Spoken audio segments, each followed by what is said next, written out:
mics were hot and now we're on. It's sort of like a transitory thing. That's what we do. We come here, we make the mics hot, and then we get on. Let's get on with the show. That's what they say. That's what we do. Thank you so much for joining us here tonight.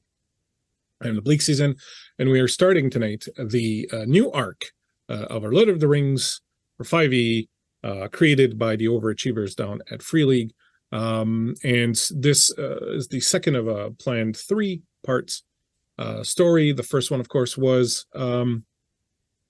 the Curse of Kelsaro, which we finished about a month ago.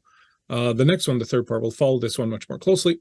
But we're not here for the third one, nor for the first one. We are here for the second one, which is the Twilight Keep. What is the Twilight Keep? We're going to find out. And I can't find anything out on my own. I'm like incapable of finding anything on my own. So I need the help of amazing people who are not only way better looking than me, but also way more talented. And here they are. Look at all these wonderful people. People are like, hey, Christian, how do you manage to be a good GM? I'm like, have you seen who I play with? Kind of easy. Come on. It's kind of easy when you get the people I get to play with. Thank you so much for joining me. I super appreciate all of you joining us here tonight. Some of you making your debut here on Guild Superior, and some of you having set fire to stuff here before. So all are welcome. We enjoy the recidivists as much as we enjoy, you know, the newbies. Let us go around the table and introduce these fine players and find out exactly how they got bribed into appearing on my show. And we will begin with the recidivist of all recidivists, Beth. What's up? Recidivists. Recidivist. What's Word up? of the day. You know, a little of this, little of that. I'm excited for this game. This has been building in my life for, oh gosh, since junior high school, this Lord of the Rings journey. So I'm super stoked. I'm Beth, and tonight I am playing Irving, who you will meet, and it should be good. Should be good. Short and sweet, just like Irving. Yes. Thanks so much. Those who watched my games before know that I love Beth dearly, and Beth always brings it. So very happy to have you here, Beth, and to help you along on your Lord of the Rings journey. I see that you are dressed in Hobbit green tonight. Yes. And you're melding into your background perfectly. It's great. Yes. We'd love to see it. Thanks so much, Beth, for being here. Another recidivist, someone who has been making awesome cabinets for quite a while now in these games. I have named the man, the myth, the legend, Game Mr. Ty. Sup, Ty? What's your background happening? And everything. Yeah, I got some background that's I have nothing to do with other than the fact it's in my house.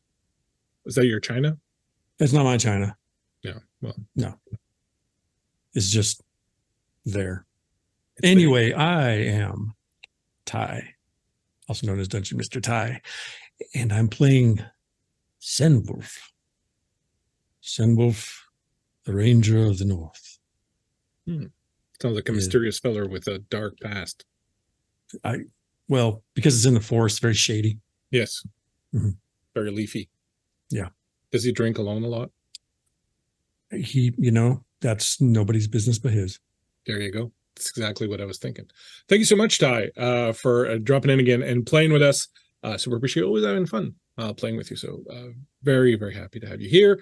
Next up, we have someone who's brand new here. So let's try not to scare them away just yet. I have named Erin. Hey, Erin, how you doing?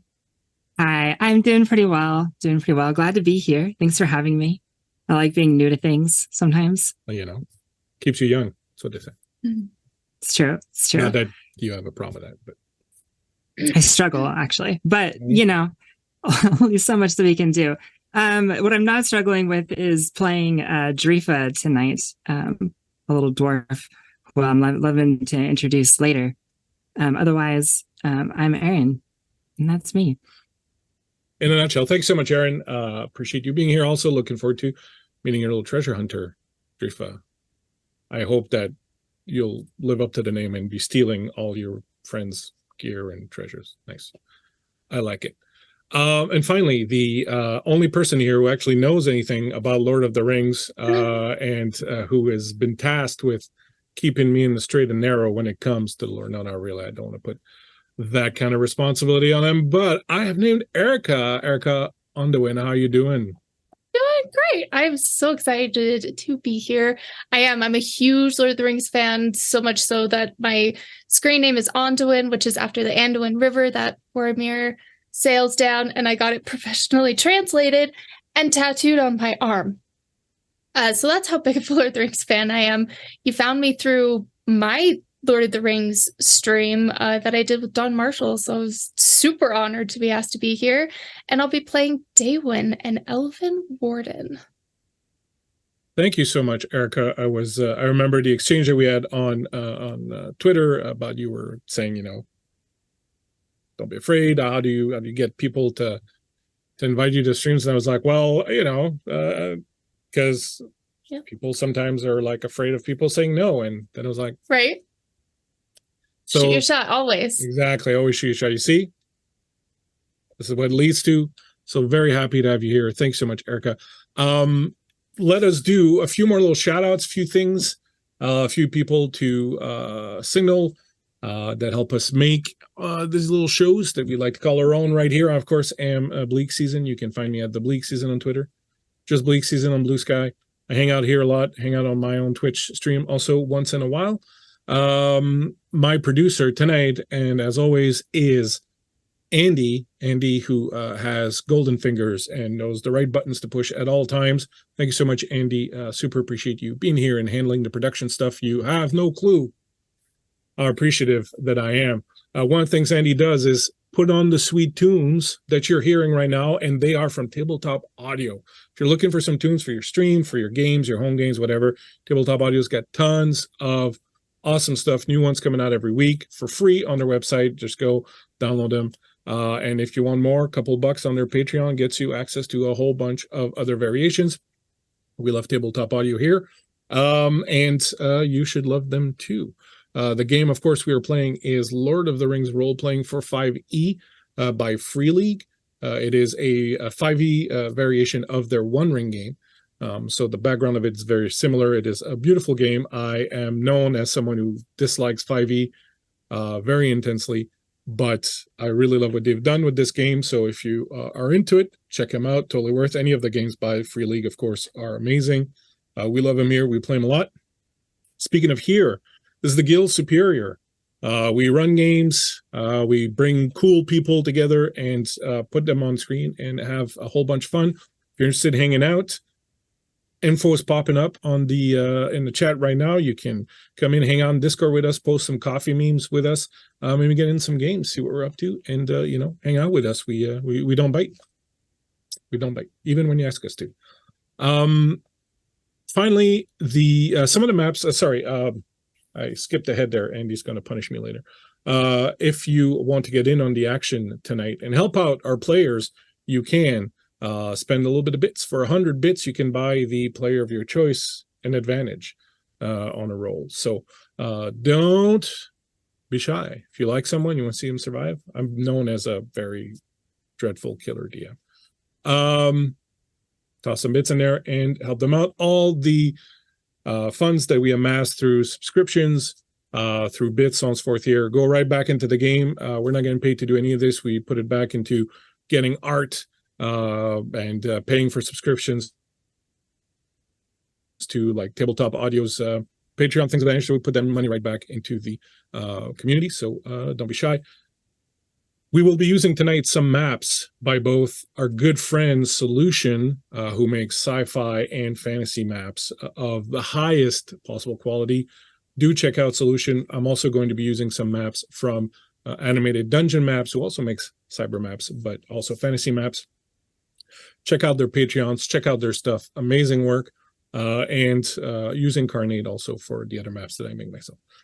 With all that blah, blah out of the way, if everyone's ready to party like it's 2,963 is what it is, I say we get going. Y'all ready? Y'all good? Anyone want to quit while we're ahead? Is that All right. foreshadowing? I'll never tell. My friends, it is the year 2963. Sometime after Master Bilbo returned from his adventures in Lake Town, but sometime still before Gandalf travels to the Shire with a cart laden with fireworks. It is well into the early winter days around Bree. A few final leaves cling stubbornly to their perch in the trees, and what sprinkling of snow does fall during the night soon melts away in the midday rays of the pale winter sun. The last market of the season is coming on, and even the most upbeat of Bree hobbits knows it's but a few weeks before it really begins. Winter. Snow. Dire cold. For most in Bree, winter is a time of plenty, with larders stocked, wood piles spilling over themselves with chopped lumber, tobacco bags bulging, and enough butterbeer barrels to last a winter and a half or more. In fact, were it not for recent events that took somewhat of a dark turn, spirits in Bree would be generally high, with the most forward-looking of Bree folk already anticipating the revelries of Yule. But there were dark events. The Kel Sorrow Incident, as the townsfolk have tacitly agreed to refer to it, left a mark on the small town. It began when a young man named Cal Halfmoon returned to town, bringing with him a curse and a whole heap of trouble. Before it was all over, a group of dedicated Bree wardens, Carlum, son of Throik, Farron of the North, Aelwyn Silversteel, and Eleanor Lan Hardybow, traveled far along the East Road to a den of iniquity called the Forsaken Inn, and then into the South Downs, where they helped a descendant of the dark necromancer Thazin Kell escape being possessed by her grandfather's dark soul. Upon their return, they found an orc assassin named Bane ready to finish off both their friend Cal Halfmoon and their patron, the elf warden Arianthe. A bloody battle ensued right in the Hardybow family farm. What happened after is a matter of some dispute, but what is known is that Kell recovered from the curse, but also that some dark connections exist between a group called the Headless Cross, the necromancer Thazin Kell, and even, it is whispered, with Elentier Hardybow, Lan's father, who has since gone missing. But for now, things are slowly returning to normal, and while the town has perhaps lost half a step of its usual early winter bustle, the Green Dragon Inn is still warm, though butterbeer still flows, and strangers arrive and go from the town every day. Strangers like this one here, an unobtrusive hobbit messenger, going about his business. Beth, can you tell us a little bit about this unobtrusive hobbit messenger? Absolutely. So you see kind of just a typical hobbit. He looks kind of like a young man, hard to tell exactly what his age might be. He's got the curly hair, and he's wearing just a nice coat that has some patches sewn into it in different places, but it's cut nicely, and you could tell he's trying his best to take care of it. He has a bag, like a messenger bag, slung over his hip, and he is, I guess, making his way through the Fleetfoot Carriers. You are, in fact, heading towards the headquarters of Fleetfoot Carriers, which is a small little mailing concern that has been built up here in Bree, which is kind of central to the entire area of the Bree lands over here, and is run by a old retired hobbit messenger named Abigail Fleetfoot. And as you cut through the various back alleys and streets of Bree, you spy up ahead the wooden sign announcing Fleetfoot Carriers, and as usual, you give a little bit of a chuckle as you see the sign itself is a painted hobbit's foot with some wings on the ankle and a letter stuck between two toes. You walk up to the door and I just walk right in. I've been doing this for a while now. You walk in, you hear a little bell jingle, you expect the usual hustle and bustle of a mail central like this, of people, messengers coming and going, and packages being brought in, and so on and so forth, but it's oddly quiet. In fact, the counter has no one behind it right now. There's this kind of pall of inactivity that's kind of filling the space here, and it's a little bit strange. You're not sure exactly sort of what's going on, but there is on the desk a little bit of a bell that you can ring for service if you want. Yeah, I will straighten up a little bit, make sure that my cloak is sitting right and everything looks good. Okay, and then I'll go ahead and ring the bell. Yeah, hold your horses. It's the Just mail. me. It's not teleportation. Coming down. Sorry. Yeah.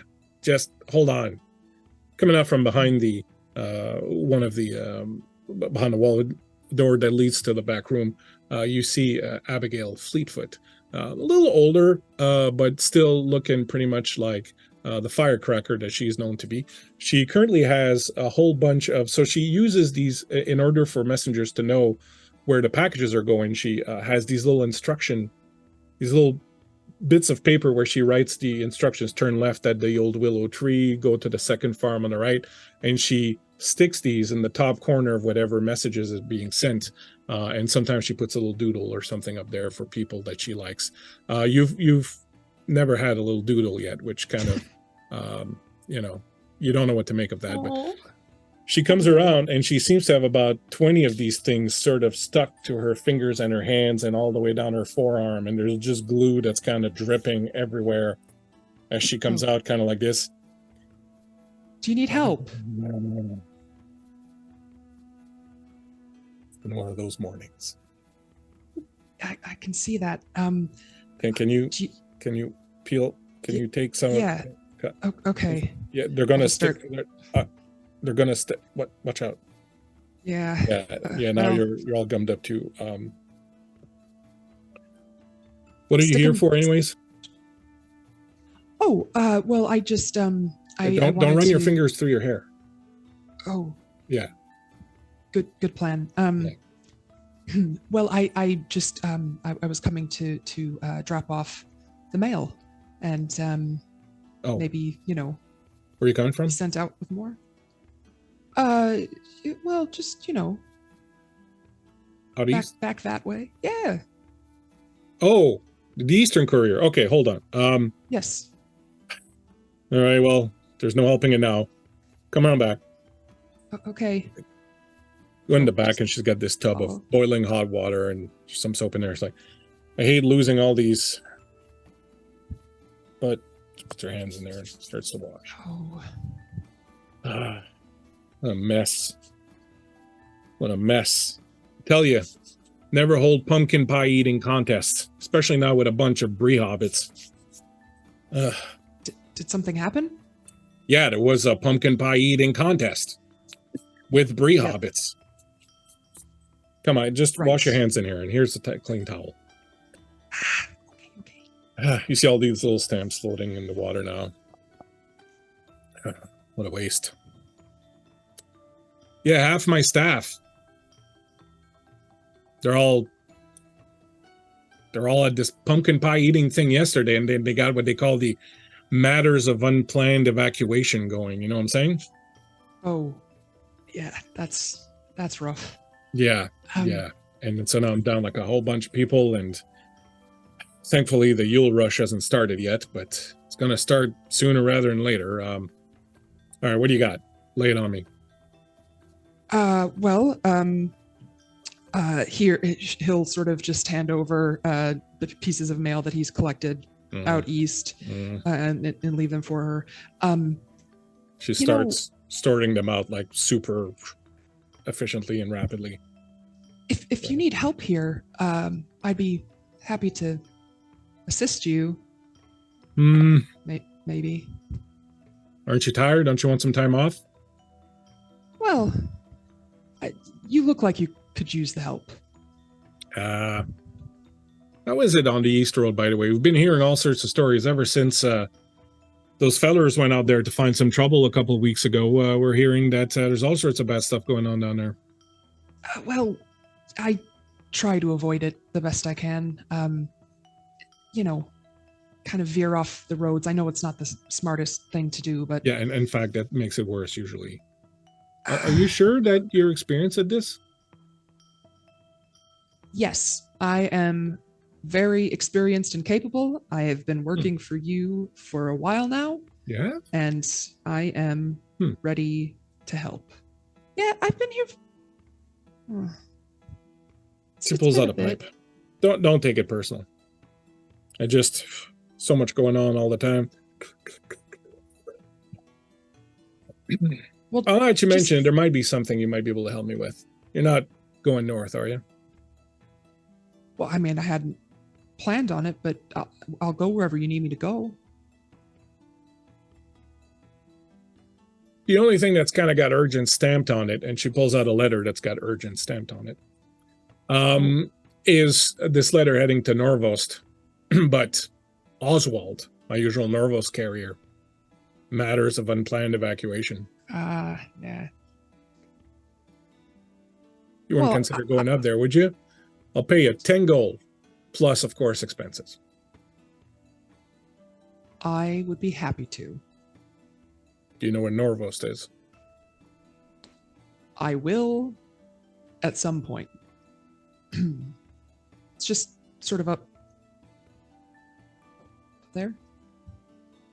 Yeah, so for the most part, she starts rummaging through a bunch of maps. For the most part, you're going to want to be going up the Greenway now. It's a couple days travel up there. It's kind of the last thing you're going to get to before you get to the North Downs. You don't want to go into the North Downs where it is. There's like brigands and all sorts of things going on up there right now. I wouldn't want to be caught dead up there. In fact, if you go up there, you're probably going to be caught dead there, which is, doesn't help anyone, especially the male. So you're going to want to follow the Greenway, go up to Norvos. Now, as far as I know, there's only a couple of spots maybe that the road becomes kind of difficult to navigate. So I don't know, if you don't know the way up, you might want to get a guide maybe or something like that. But I don't know, there's a lot of people going up there this time of year. There, Rangers of the North are up there, and that lot, a little suspicious at the best of times. So Yeah.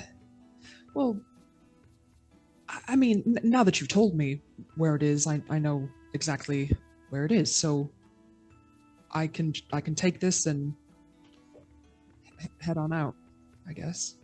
right. So we are here. You're going to be going up here and through here. All right. Well, look, here's the letter. Now, letter is for. Do you need to write this down, or are you going to remember? I'll write it down. Yes. It's for someone called Bitters, Bitters. care of the Okay. trading post. So all you got to do is go Okay. there, drop it off, say it's for Bitters, get a receipt, They'll know. get a receipt, Okay. Get a receipt. Get a receipt. bring that back yes. to me next time you come through. By the time you come Perfect. back, I'll probably have the Yule deliveries ready to go, and tell you what, I'll give you your pick of destinations. Oh. Well, that's great. I mean, thank you. This is it's an opportunity. This is wonderful. That's how I would see it if I was you. Sometimes pain in the ass is really an opportunity, unless it's a pain in the ass that comes from eating too much pumpkin pie. But, that's a whole other bag of. So here's your 10 gold. Thank you. Annotate any expenses you have, and I'll pay you those on your return. Wonderful. Perfect. All right. Well, I guess I should get going. It's urgent after all. Yeah, that's probably a good idea. Okay. All right, what's your name again? Irving. I've been here Irving what? just Irving. It's just Irving. See, that's poor branding. You gotta give people a little something to hang on to. Well, I mean, since you're so familiar with me, how would you describe me? I would describe you as nondescript, Okay. but that's not okay. very catchy either. So No. look, we'll workshop it. Okay. All All right, right. I'll think of some I'll- stuff, and by the time you come back, I'll You know, maybe you'll earn yourself a name while you're out there. Who knows? Anything can happen. If you see a dragon, slay it, you know, and then maybe you become Irving the Dragon Slayer, although I don't know that there are any dragons left in the world. But, you know, they killed the one up in Lake Town, so I'm guessing that you never know. You never know. You never know. All right, get out of here. I got stamps to put on these letters. Yeah. Thanks, Irving. I appreciate it. You're good Of course. sorts. That could be your name, Irving Good Sorts. Nah, We'll work on that. Yep. yeah. Workshop some more. Yeah. Get out of here. Okay. Hustle off. And so as Irving hustles off, we move through the city over to the very well-known Green Dragon Inn, which at the quietest of times is a fairly riotous affair with people from all over stopping in Bree, most of them just to come to the Green Dragon and sample Barnabas's famed butterbeer. We move through the fairly packed afternoon crowd of humans, Bree folk, halflings, dwarves, not very many elves. It's not quite their scene, but quite a number of people. Otherwise, there are some minstrels in the corner playing some light afternoon tunes. Barnabas and his servers are running around crazy, bringing out the beer and the food. And in one corner near the fireplace, we find two other strangers into town. Well, perhaps not complete strangers. They have certainly been through town before, but they are from somewhere else for now. Erica and Aaron, who do we see sitting at this table enjoying a nice mug of butterbeer and warming themselves by the fire? Whoever wishes to go first. Aaron, go ahead. Yeah. So imagine we're sitting next to each other. Beside this elf is me, a dwarf dressed in the somewhat, though dull, the somewhat colorful regalia of her people, of the dwarves. Although it is old and tattered and looks like it hasn't been properly kept in some time. There's also on that, strapped to the back next to a old bow, is an old axe, and everything that this dwarf carries seems to be worn from a long time on the road. Unlike her voice, which is kind of loud over the crowd a little bit, as she's talking to her elven friend here. Listen. An axe in the hands of 5 dwarves, or even 2 dwarves with axes. Nothing's getting in their way, but if you've got to be alone, you need the precision of a sword. And I hate to say it, especially to you, but I think you'd understand what I'm trying to get at here. Do you get what I'm trying to get at here? You know, I think I really do. And that's because that I'm better. Please, you're not better with that sword any better than I am with this or the axe. In fact, 1-to-1, I bet I could easily take down more of whatever, honestly. Are we about to start a friendly wager? And you see Daywin kind of lean over in excitement and anticipation. As she comes into more of like the candlelight, you can see she's got the typical elven wonderful features, but she is oddly sunburnt, which you don't see very often with elves. She's very sun-kissed and looks like she's been outside a long time, but not at the same time. It's almost like a little bit of an illusion. Same with like her bow and her swords and daggers. Everything still looks brand new, even though she's been out on the road for a couple 100 years at this point, has been out doing a bunch of things. And she starts to in excitement, takes off her hood, revealing her pointed ears, which are still sunburnt because there are not very many elves with short hair, and she has cut her short hair herself, so it's a bit scraggly, a little bit fun, but the tips of her ears are also sunburnt, but she's just got a radiant happiness from being exciting that we're gonna start a wager of who can kill more. I lean back in my chair and sort of scritch this long beard that I have. A wager for kills, you're saying? That's Always. That's too easy. Too I'd easy. be happy Well, to take your money, of course. Or is it for drinks? What is it? What's the terms? I've got books. We could do drinks. I mean, you haven't tried Miravor yet, which is my favorite elfin drink. So, I could buy you some of those or even make them.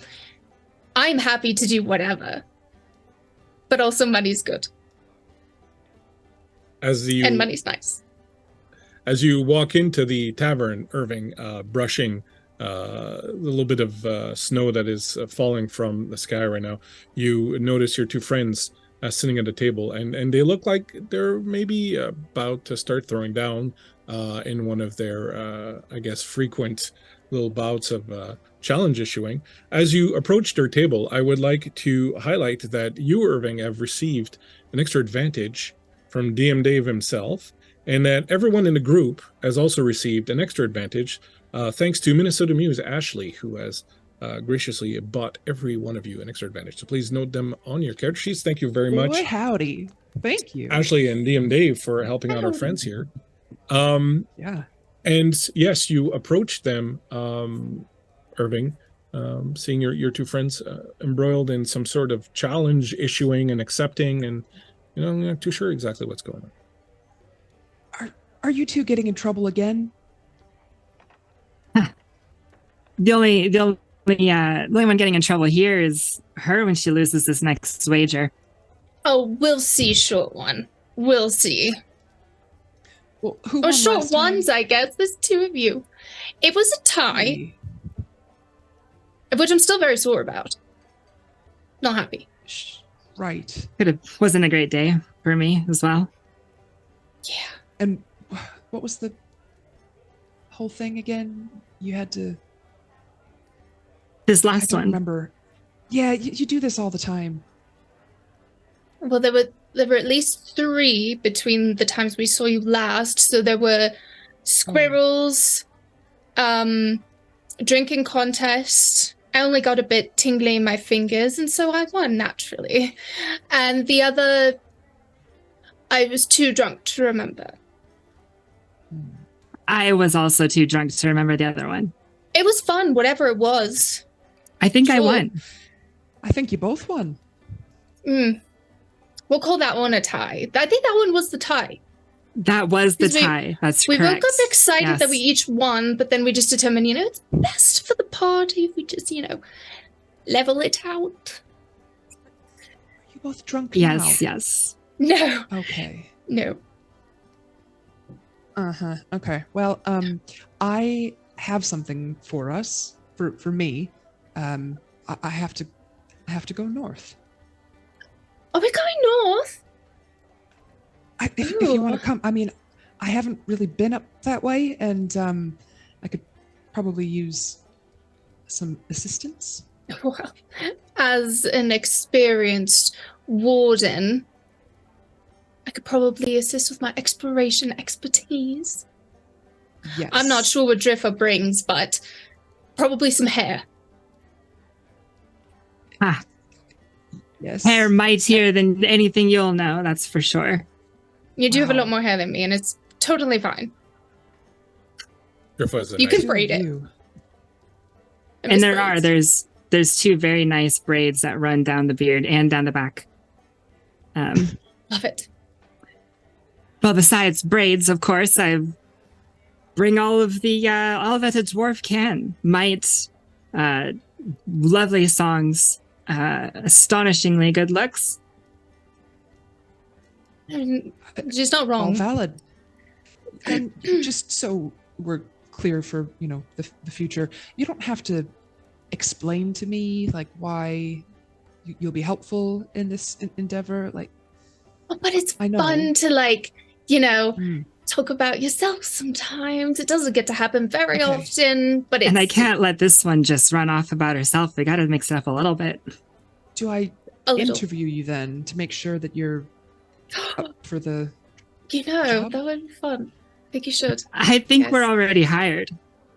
Wait, well, Oh, yes, come and on. he'll hold up the letter. It's urgent. This is actually like Ah, a real one this time. a real one. Oh, Yeah. Everything is Something always urgent. important. Everyone's always running left, right, center, trying to get everywhere all at once. And really, all you need to do is relax, take a load off, have yourself a couple of nice butterbeers, says Barnabas, the innkeeper, as he comes bringing another round for your friends and sees you, Irving, and goes, I don't believe I got your order. Just something in a container about this big. if you Well, could. that's really all we serve here. So I'll get you Perfect. covered. I also there's that gentleman in the corner over there who bought Driffa and Daywin each an extra advantage. Yes, his Oh. name is Dave, and he's a bit of a suspicious character. So I'd be careful. But he did Steer send me clear. here to bring you these two extra advantages. Oh. Hopefully you can use them well. If I'll tell you what, you're going to be needing more than good looks if you're heading up north. Any of you fine people ever been up to the north? You're not going to Obviously. Thornosarian, are you? I don't know if we can divulge that information as it's secretly urgent. As she like looks back and forth between Irving and the barkeep. Yes, this is of the utmost importance. It's incredibly urgent and top secret. Oh, that's the letter to bidders that you have to drop off at the trading post, right? Yes, and you are clearly a very important part of this to have that information. So No, it's This just is- that this is Abigail was in here earlier. She was covered in glue. She was trying to get a drink, and she was Yeah, she complaining does that that. Oswald was having some evacuation problems or some other, and she wanted to know if you knew anyone that was going up north because she had an urgent letter to deliver. Well, you know the story. And me. well, there was no one here earlier. I'm glad she found someone. Yes. So we should be concerned going north? Well, it's not the safest place to travel, especially not these days with all the brigands and the thugs and whatnot. Don't get me wrong, y'all seem like you're quite capable and very able to take care of yourself, but the North Downs are a pretty sketchy place at the best of times. Any of you been to the North Downs before? I've been a little bit past. I've been to Frodo Waith a few times, or Forward Waith a few times. Passed through, wasn't terrible. This is the first time I've had a reason. There's usually more of a reason not to go to the North Downs, if you catch my drift. But if you must, I know that Abigail seemed to be, pretty concerned about not being able to send this letter up there. So, perhaps I can, one moment. He looks around the room a little bit. Oh dear, I hope he's not gone yet. Master Senwolf. Master Senwolf. He's one of them Northern Rangers, but he's pretty okay. He's helped out a lot around here, so you could give him the benefit of doubt. Master Senwolf, if you have a moment, could I speak to you over here, please? There's a butterbeer in it for you. Striding across the room, you see a 6'7", darkly shadowy sort of figure wearing a cloak that appears to be perhaps made of leaves and shadow, well-oiled leather, and an axe at his belt. Barnabas, Yes, sir. I overheard the entire conversation. Oh, well, Top secret. How far north are you talking to go? I don't know. The little one here was the one in charge of this situation. Yeah. Irving will pull out just a piece of paper where he sort of drew like a kid's treasure map to the location. There are like no landmarks. It's just a line. So yeah, this is where we're supposed to go. Have you been out that way? A time or two. That's great. But Do by the you length of the know- line, I would assume you're perhaps going to Norvost. Norvost is my guess. If it's Norvost, I'm heading north anyway. I suppose. I could take the lot of you. The more Norvost the isn't merrier. so far. Thanks for bringing me into this mix, Barnabas. You know I'm good for caretaking, especially on the road to the north. I don't know what you're thinking. They seem desperate. Here, Master Senwolf, please have this advantage. It was also bought for you by the shady character in the corner there, Shady Oh, Dave. Dave. Yes. Oh, yeah, no. I know Dave. He's good. Yes. I waved to Dave. Dave Uh, goes over his head and waves back and goes back to his beer. So, how soon are you heading then to Norvost?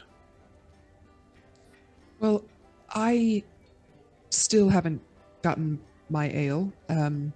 Perhaps after that. Not trying to hurry you, just wondering for purposes of planning. Enjoy your ale. Don't have to leave tonight. Well, it is urgent. Then I'd we like can to- leave tonight. Oh, Great. yeah. Or we don't have to. So gonna leave tonight. Leaving tonight is fine. Yeah. I suppose. Well, I mean, we could sleep, I guess. Or Who needs I that? don't know. Let me know when you It make is up your urgent. mind. I'll be sitting over there having my butterbeer. Just let me know when you've figured out your plan. And I shall sit where I was. In the shadows, looking shadowy. It helps having a cloak like mine, which makes me look like a bush in the bush. Shady Dave comes and sits with you. I shall talk to him. Not many do. He's very touched. You know, I'm not used to being a short one. I am, and that's a little unnerving. I don't like that feeling. Daywin's about 6'1", 6'2". Shit.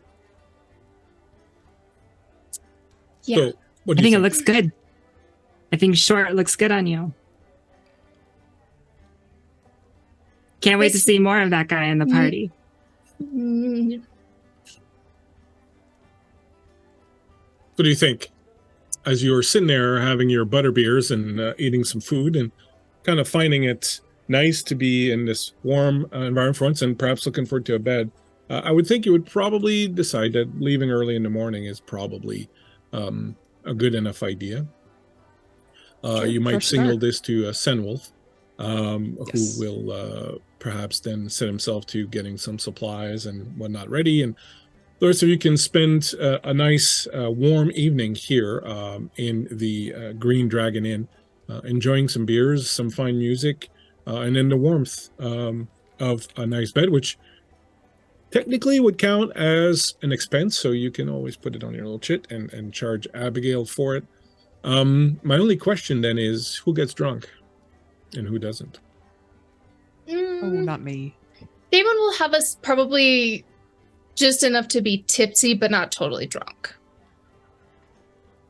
So at least 7 to 10 pints.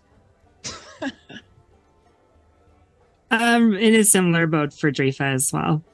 Not really pushing it, not trying to challenge Daywin necessarily, but also, That's you know, after a underlined. couple pile up where Drifa's didn't, then Drifa will be sure to pile up a couple of cups as well. Just on the down low. The down low. What about Irving? Oh, Irving's. I mean, we're preparing for a busy day, so just 2 pints or whatever. I mean, it feels like a barrel to me, but They're big. yeah, Yeah, just two. It is. You're carrying it around like I carry my water bottle. Just like, Yep. Fall in it. Oh, Help God. me. And what about Sunwolf? Then Wolf only needs tree headaches for the trip tomorrow, so we'll abstain. But happy to provide for the mysterious day figure sharing my table till such time as I retire for my repose. Will there be anything that the lot of you want to accomplish or get done or do before you leave early in the morning? I would like to know the distance of travel to Norvost from here, given the time of year and anticipated weather, whatnot. I expect Same. 4 to 5 days. It's on the way. It's not too bad. You do have, you were picking up some supplies, some information, so you do have like an extra pack horse. We never discussed, but a lot of you, I would assume, have horses or ponies. So you have those. So yeah, it'll take about 4 to 5 days horseback at a, decent pace. I think Daywin would sit down with Sunwolf at some point to start charting out like where good places are to stop, or like anywhere necessary that we'd need to go to kind of carve our pathway through. The road north isn't too hard to follow. There's plenty of places to camp along the way. Norvos itself will have plenty of places to recover once we travel the road. And I haven't seen too much of the brigandry that far north. It tends to happen a bit further. So That far south, you mean? that far south from the North Downs for sure. So going And, towards past the North Downs is going to be a little more sketchy. That's about as far as that's kind of like the midway point to where I've been, but I haven't spent a lot of time up there. It's just as well. It's a little There's dicey. not much going on that's good there. Yeah. The brigands have taken over. Yeah. It's posing a bit of challenge for the Rangers, but I'll be heading back north there to do something about it. So the timing is fortuitous to carry you all forward to Norvost, which I just don't anticipate to be terribly problematic. That's good. So Well- you'll be. Oh, sorry. Oh, that was pretty much it. Well, I suppose I'm off to bed then. I have a question before you step away. Yes. Your companions are Short. Mhm. capable? What's the Yeah. capability? Yeah. They're great companionship. Absolutely. Lovely stories, lovely people. Obviously Driffa is very, very well at managing herself. Despite when she's drunk. Irving, I still need to get to know a little bit more. We kind of have more of a loose friendship, but honestly, Irving's never let me down. So that's a positive. Typical. Yeah, typical.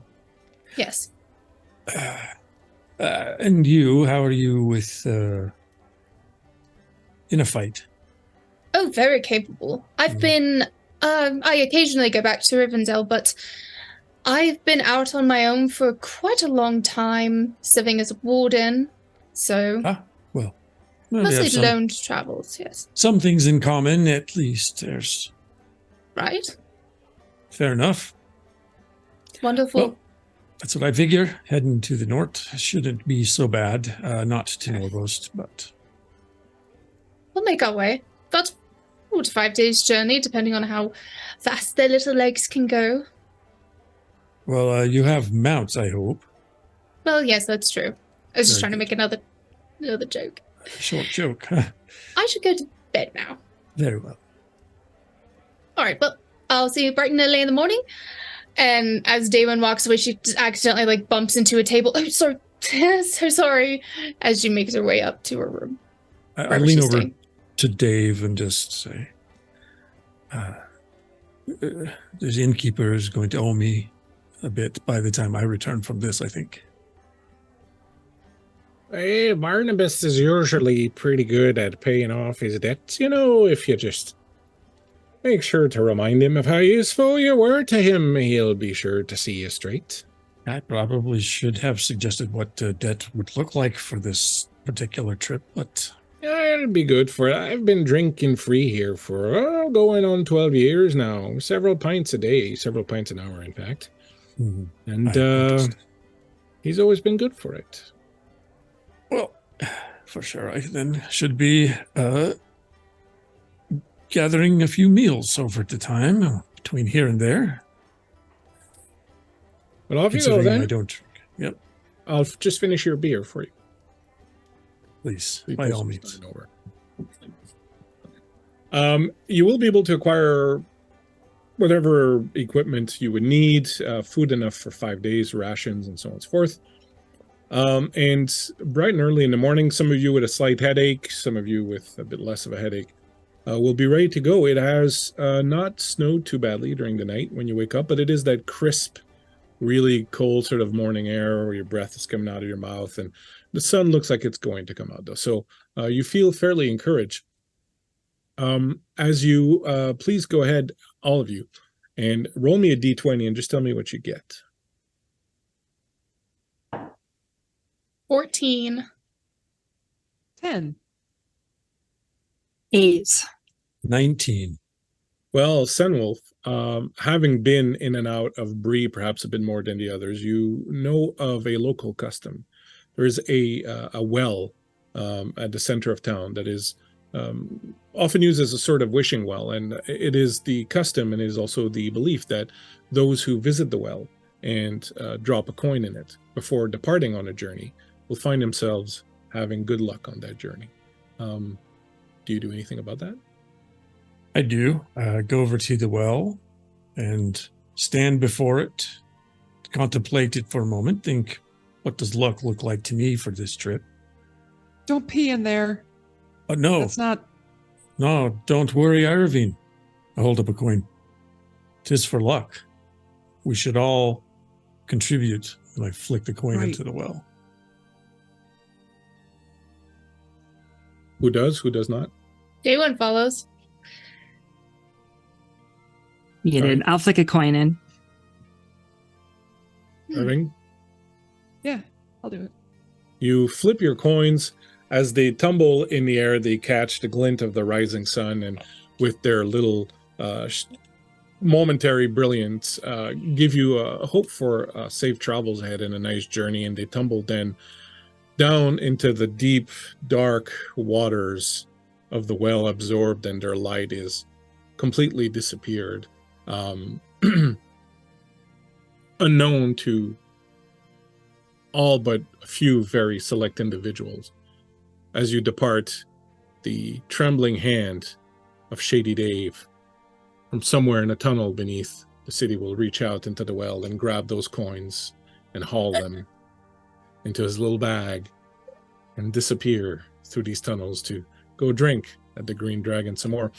However, you each get an advantage for having participated in the wishing well tradition of Bree.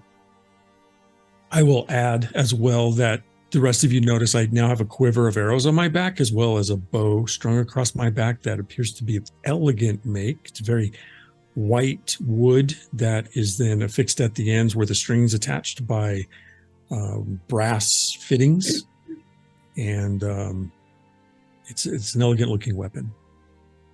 Day one looks as subtly as she can at it with just a twinge of jealousy in her eyes. And you can look in jealousy as Dave gives me an advantage to use against you to torture you and hurt you in the worst possible. Oh, Thank that's you, nice. Well, Shady Dave.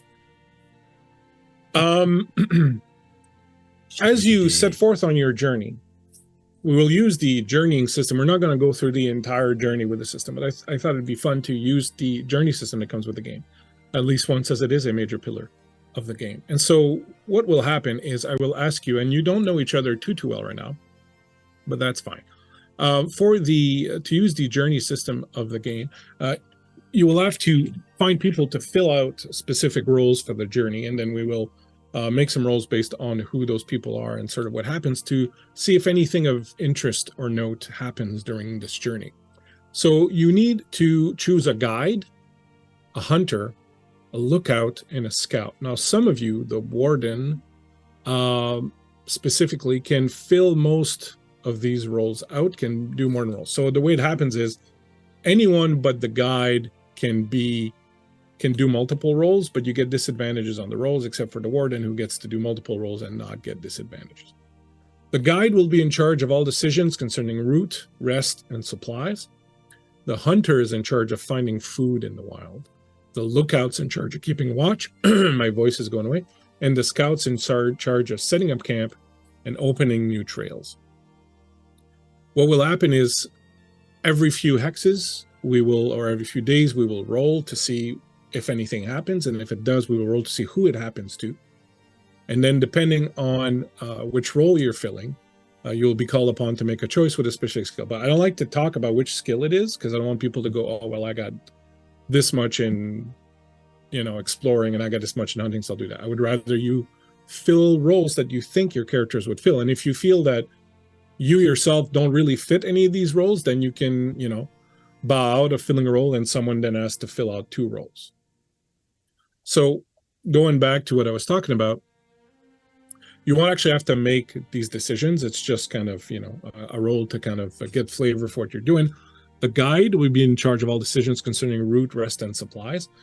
I would probably assume that'd be Senwolf, since he's the one who's sort of getting in on what's going on. Otherwise, you have a hunter, which is in charge of finding food in the wild. You have a lookout, which is in charge of keeping watch, and a scout, which is in charge of setting up camp and opening new trails. So who would like to do what? I think that I would make an excellent scout. I can see through difficult areas and find a path, and then we can work our way through. I'm also I'm a hobbit. I like comfort, so setting up camp is something that I've gotten very good at over time. So if that works, I could do that. I think Daywin will take lookout as being who she is. She's very good at being quiet and still, and has incredibly good elven vision. Driffa okay with being the hunter. You can swap these out after we've done a set of rolls. If you want, you can swap those out. So Driffa then will be the hunter. Okay. Yes. Looking forward to that alone time out there looking for animals. Nice. To kill and eat. So let us begin our journey. We will first check what the weather's like on this first leg of your journey. And as the guide, Senwolf, I would ask you to roll me, and this should feel very familiar to you, Senwolf, a D4. Well, system. Apropos of everything. Apropos of everything. Smack middle 2. Well, with 2, you get a smattering of rain on the first leg of your journey. It does not affect you otherwise, as it's fairly light, but it's just kind of uncomfortable and kind of dreary after setting off and kind of hoping for a nice little travel. I will ask you, guide, at this point, to make me a travel roll. Now, you can roll this either on your travel skill, or if you have cartographer's tools, you can do a tool check. If you have anything in your calling or your background that gives you any sort of advantage or bonus to these specific roles, you can use it. You can also use your advantage if you want to spend them on this. Would this be considered nature by any means? Or would nature apply? The skill nature? I guess not. I see. No. Okay. It would be your travel. Now oh no, you're not a warden, never mind. No. So it's I either don't have travel or your cartographer's tools. Yeah. Cartographer's not going to help me. Just travel. And you can't spend advantage. A word on advantages. I know some people like to let people use them to reroll after a failure, but I like that players decide to use the advantage before you roll. I'm going to use it yeah. because I'm stalked. And I don't want to look like an idiot right off the way. I mean, we're just going up the greenway. This is only episode 1. We'll learn eventually. Eventually. 12. Well, all right. That's the best you've got, even with your travel skill? Yeah, my travel is a wisdom, which is a bonus of 2, and I rolled a 10. Wow. Well, you unfortunately have no successes. So on the second day of your journey, something happens, an event occurs. Now let us figure out who it occurs to. Would you please roll me a D3, Mr. Guide? Sure. 1. 1, and it happens to the scout. So it will happen to, whatever happens, will happen to Irving on the second day. Everything happens to the Hobbit in the wilderness. Yep. Yeah. How the stories go. Bring it on.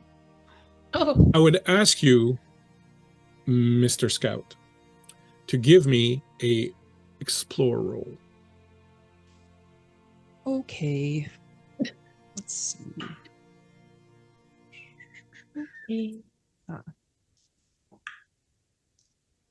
Okay. 17. 17.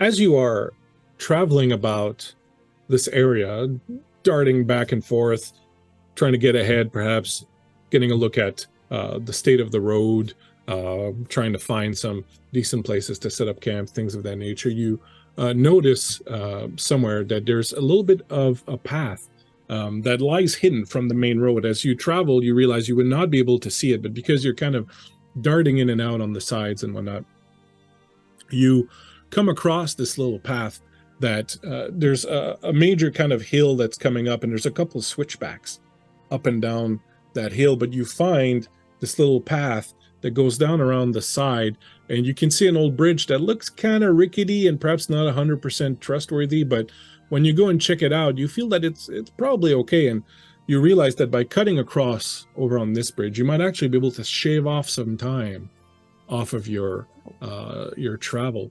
And so, having found this shortcut, you will, first of all, each one of you will note that the fatigue saving throw we will be making at the end of this journey will be increased by +1. So just make a note of +1 to the DC. And you find yourself, sorry, where am I reading wrong? You find yourself being able to shave off almost a full day of travel off your travel time, and Senwolf is quite impressed, as even he was not aware of this particular path around the way. Irving, I want to tell you that I've traveled this route several times and have never even seen this bridge. Well, you wouldn't, because you're looking at a different perspective, and I squat down. it's okay. See, Aye. right, Oh, yeah. yeah. Now I Remember that. wonder who made it. Probably someone my height. It looks pretty old and like fairly disused. Not a lot of people know about it. Well, It well doesn't done. look on your map. I think it looks sturdy enough, I agree. maybe. Hey, I think it's all right. Yeah. Well done. Well done. Thank you. Told you, Irving hasn't let me down once. I see that. It's making when more you- sense. When you say that, it kind of sets me up for failure. Just, I'll ju- say you it. know, But so you don't hear me. So, the goodness is out there, but you don't hear it to set you up for failure. that'll work. All right. Oh, while we're having this conversation about, goodwill and things like that, I want to specify that the coin flip in the well back at Bree, was simply a tradition. I don't actually ascribe to luck. So just don't want anyone thinking that this is something that I'm fully immersed in. Well, thanks for the vote of confidence. We're certainly gonna do well with that, I'm sure. Well, there are still gods out there and some other things. Magic, stuff of the like, who knows? I would like to, that evening, as you've gone about halfway through your travel, that evening you will be sitting around a campfire for the second night in a row now. You will be feeling good with the shortcut that you found and the time that you've saved and sort of the good omens of the day. And I would like you to take a moment here perhaps and reveal to us and your friends here something that you would perhaps the others would be able to discover about your character in having now sat around a campfire for a couple of nights. We're not going to role play all the nights sitting around a campfire, but perhaps if you would share something that your character might talk about or sort of let know about themselves or not, that would be something that the other players or the other characters would discover about you on that second night or anytime during that travel. It might also be while you're riding your horses and sort of traveling around, but just a little something that your character would sort of open up about or share or say about themselves. So whoever wants to go first. I can start with Drifa. Beside looking for opportunities to engage in petty banter with Daywin, they are often humming dwarven songs. Their favorite of which you notice it comes up over the course of a couple of days. This one tune has come up more than a couple of times, and it's When the Hammer Falls, which is an old dwarvish, somewhat more positive toned about the comeback of the dwarven legacy, basically. And she hums that and goes over her gear, and despite the dirtiness and sort of unkept first glance, you notice that a lot of it is actually very well crafted and well maintained where it matters. The edges of the blades are all recently sharpened and treated. The fasteners are secure and checked on, and Drifa has a sort of routine where she goes through each item individually and pulls out a little kit and just makes a little adjustment here, a little tweak there, like beside the campfire, humming her little songs. So cute. I actually kind of want to add on to that for Daywin. So Daywin is just she's skilled at a lot of things and knows that your equipment means so much to you, that without, at least to her knowledge that you don't know, is she will replenish your stock of things that you need to keep maintaining your weapons when she notices that you're running low. And every once in a while, you would hear a comment with that then from Drifa, like, "Oh, I could have sworn I was almost out of those. That's nice." And then she just keeps going. No, I guess you didn't use as much as you needed last time. Must be the drinks messing with my mind. You know how it goes. Always. Your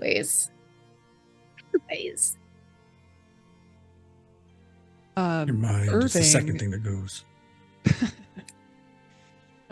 Irving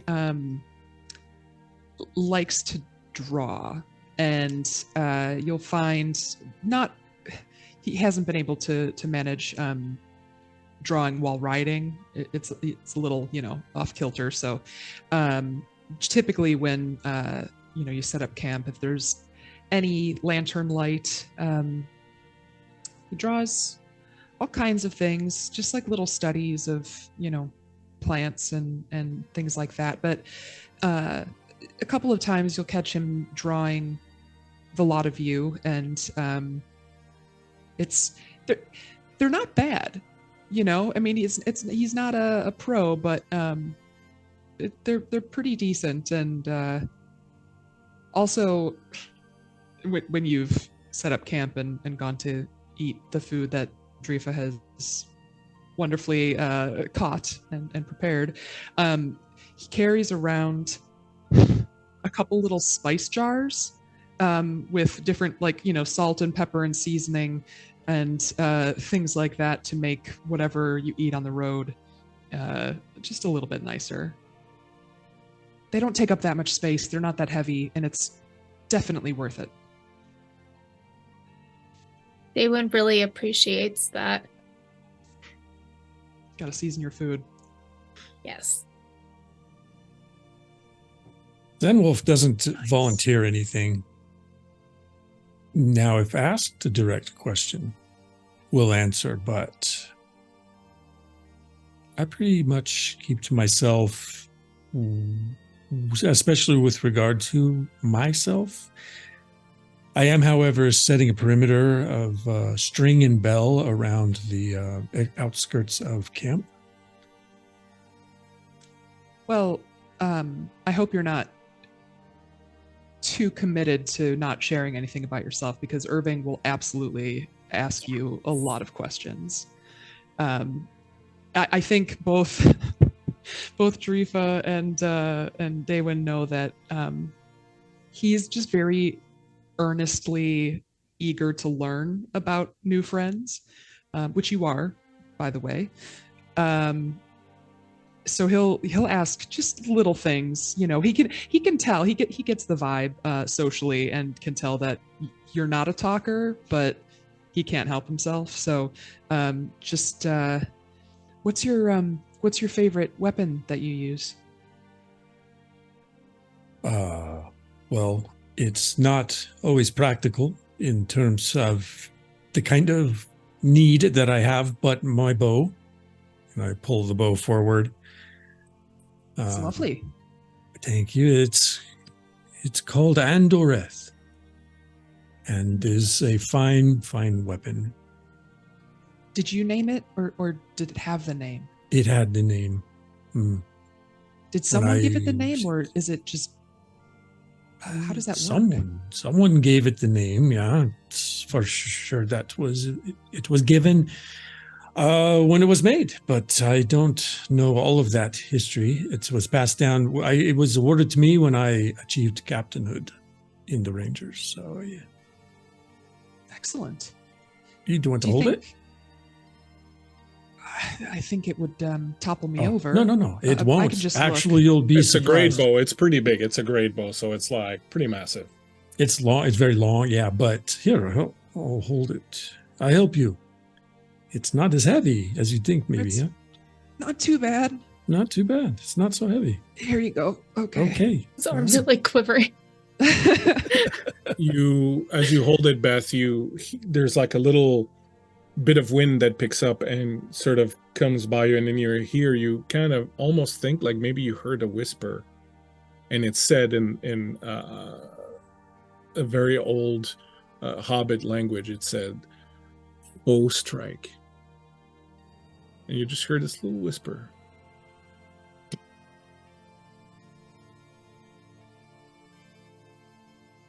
So anyway, that's my favorite. I keep it safe, and it treats me well.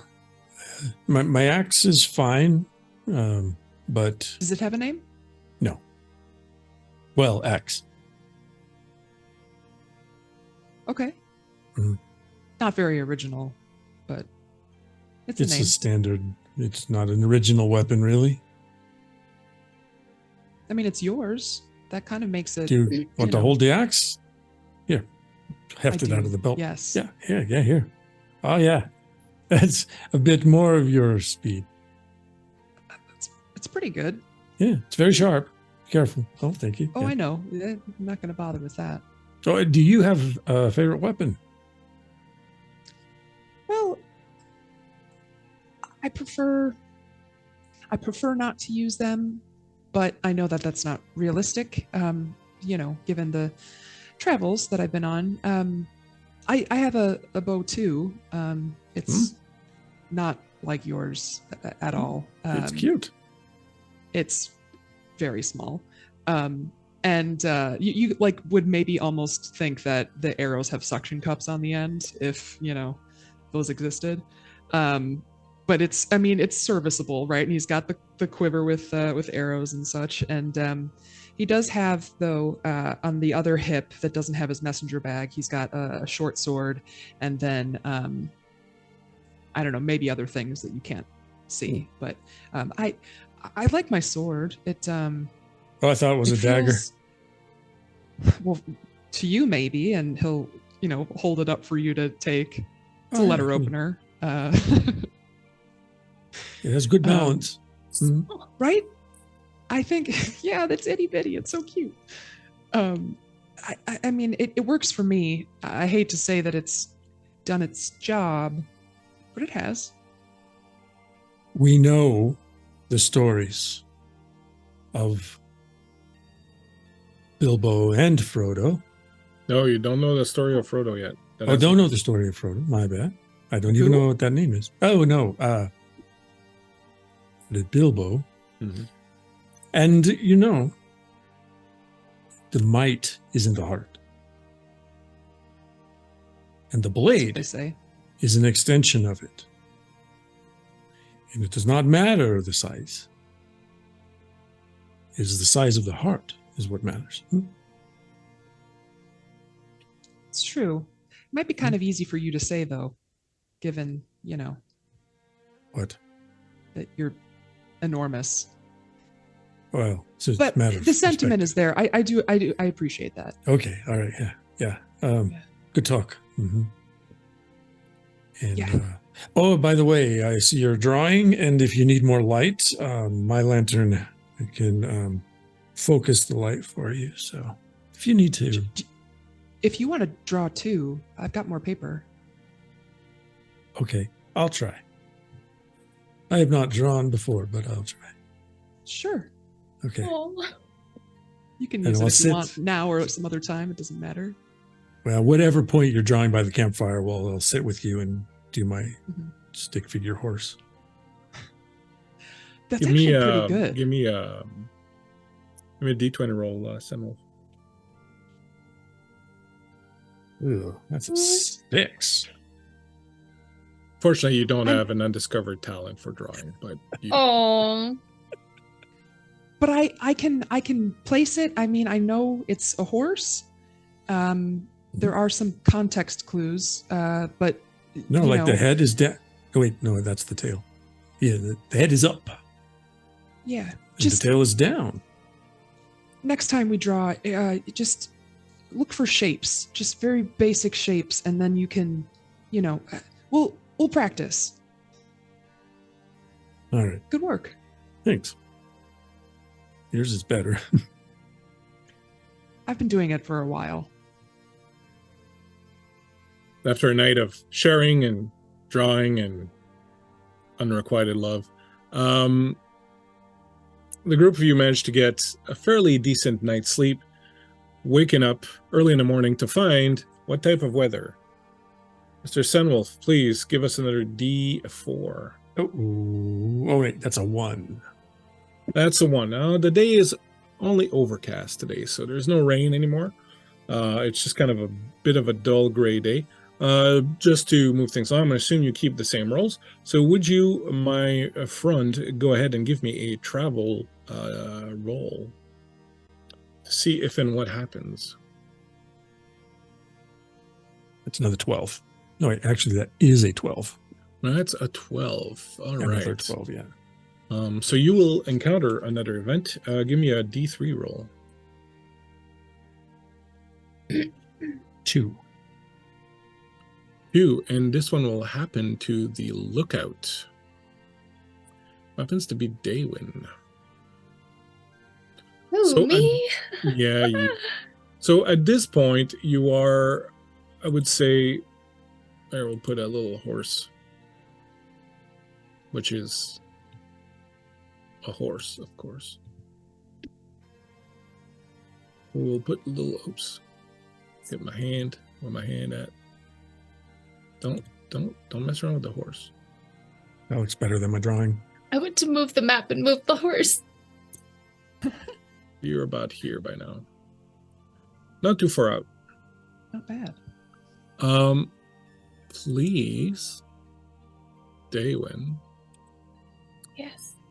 go ahead and make me a perception roll. Now, you are, at this point, the landscape has changed. The first leg of the journey was on the road.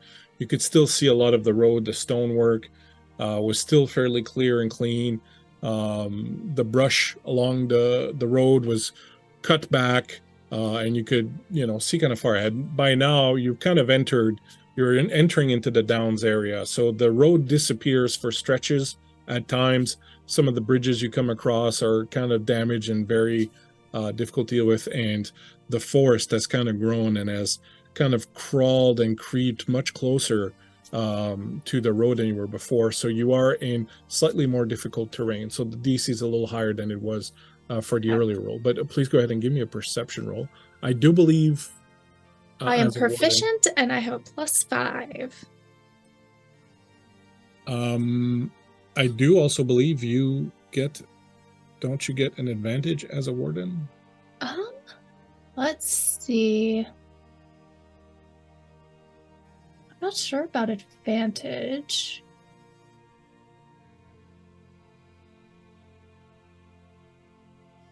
I don't see anything. Okay. Well, in any case, I'm gonna see you don't, because you've not been out here. So even as a warden, you wouldn't know the land so much. So you do use your other bonus, but we'll skip That on the is unless you want to use an advantage. a 21. Oh, that's pretty awesome. All right. So with a 21, as you travel along and you're approaching the city, you eventually crest a bit of one of the early hills from the Downs. And as you crest it, you see laying before you the city of Norvost, which looks like almost more of a camp than a town. It's got a wooden palisade, and it looks kind of fairly recently built. But the thing that arrests your that is arresting for you as you look beyond this is beyond it, far into the Downs. It is a strange, clear day where most of the mist has lifted, and you can see up ahead north on the map, it would be somewhere around here. You see the ruins of the ancient city of Fornost, which long ago belonged to the Rangers of the North and then was taken by the Witch King of Angmar during the wars. It was then abandoned and lays in ruins now, but in this particular instance, as you see it up in the distance with the mists gone, you see the swells of the brown hills around it. The city itself seems to momentarily, even though the day is overcast, just as you kind of crest this hill, a few rays of light from the sun that's hiding behind this cloud cover seem to come down and very briefly just fall on these ruins. And as the clouds move, the light seems to play and move along the ruins also. And for a moment, you almost kind of feel like you're seeing the ghost of the town from back when it was filled with people who lived and laughed and loved each other and took care of each other. And you can almost, for that moment, sort of hear the echo of ages past, and especially for you, perhaps, Senwolf, as you look down upon this place that is an ancestral home for your people, you kind of momentarily feel shadows and toil and trouble lifted from your hearts as you glance upon this. Everyone in the company, given this joyful sight, gains 1 inspiration or 1 advantage. Beautiful. As David kind of looks upon this, sees all this, the emotions kind of just settling in just so elegantly, she just lets out a really soft sigh as the light goes away and the real world is back, and she can see the ruins back to the way it was, just longing for the light to come back. I'm sure it's no Rivendell, but in its day, Fornos de Rain was unparalleled in the north. do wish I could have seen it. In Perhaps its you most will again. elegance. Perhaps you will again. That would be lovely. You're from around here, correct? I am. That is the north entirely is my ancestral home. Are there any remaining ancestors or anyone who used to live here? Did you? I don't know how old you are. Not old enough, no. Not for that history. But I think the history is too far back for anyone living now. But we have not forgotten the glory, the pride that we had, and well, we have our purpose ahead of us, the Rangers. Well, I never forget that pride or glory. That'll be what brings it back. You It's true. understand, Drifa? Yeah. I do. We all in our way have our pride of our ancestors. And histories that go, you speak of ancestors, I know that for both of you, they are no doubt, many of them still living to tell the stories of old. yeah. I haven't been home in a while. I probably should step back at some point. We've all lost and we've all gained, but at least there's always a path forward. The Rangers have lost only in recent times, but there is much change to happen, and to turn that around, if there is any say that we have, and well, I'm babbling on. We should get into town. Yes. Norvost is before us. Let's go see it all up close.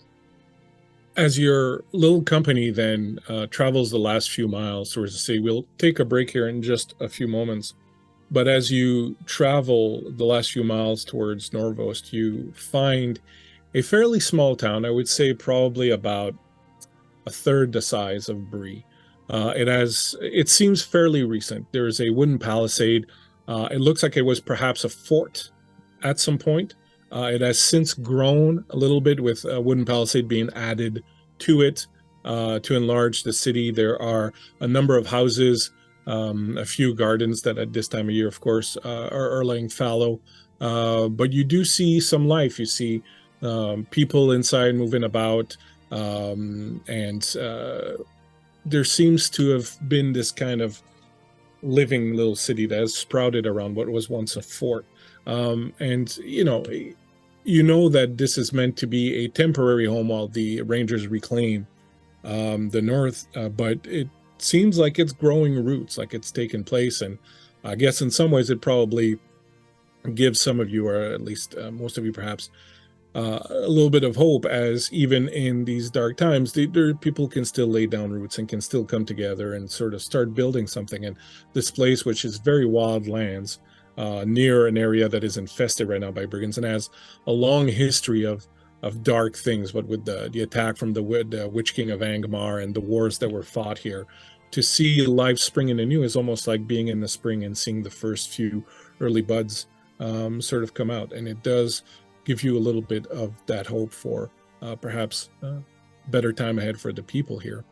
And on that, as you approach the city and enter the gates of, I'm going to start saying city, it's not really a city, it's a small town. You walk, you guide your horses through the gates. We will take a short break here, and we will be back in just a few minutes. Please don't go away, hang out with us. Thank you so much for hanging out. Big thanks to everyone who bought some advantages, Minnesota Muse, Dave, Shady Dave up in his corner, who helped out our players. Thank you for hanging out with us. We appreciate you. Thanks to Andy for doing the production. Thanks to my wonderful players. It's been a lot of fun watching your characters start coming to life. So we will continue this after the break. Don't go anywhere. We'll see you in just about 5 minutes. Thank you so much.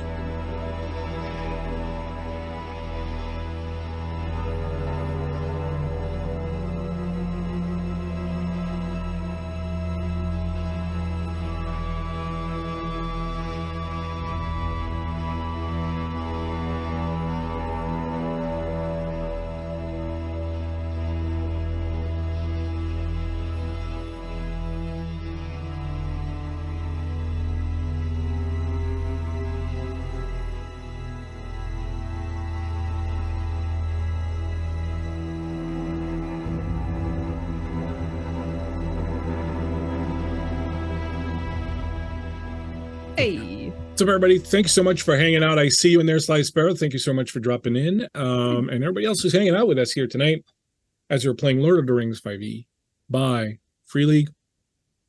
Having a good time discovering who these characters are and send them off on a little mission. They have been hired, or at least Irving, the fleet-footed Hobbit messenger, has been hired to deliver a letter from Bree to the town of Norvost, which is a little outpost the Rangers of the North are using near the Downs as a base of operations to reclaim the ancient ruins of Fornos Terrain, which was their ancestral home, from the brigands and thieves and louts and right-wing politicians who have taken it over.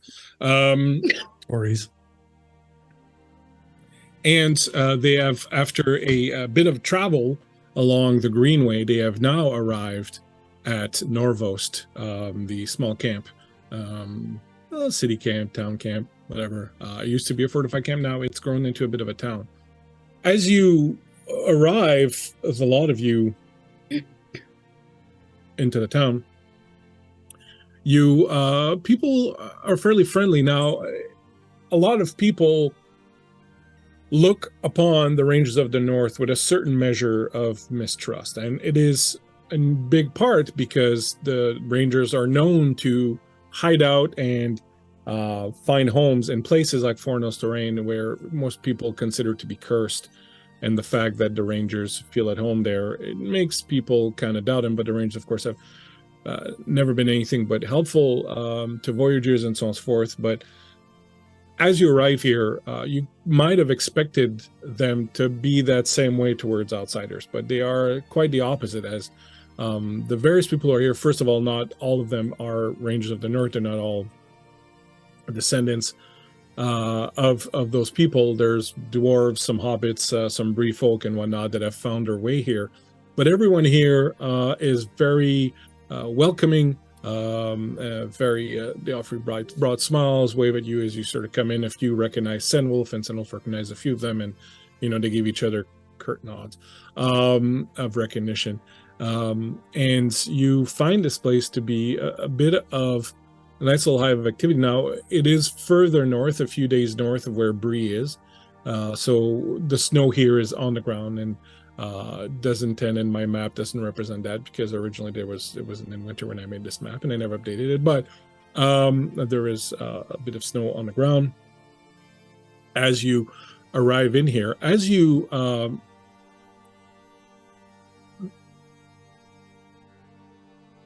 what are you looking for, first of all? Do you want to go over to the trading post? You're supposed to drop off the letter. What is it that you would want to do as you arrive in this place?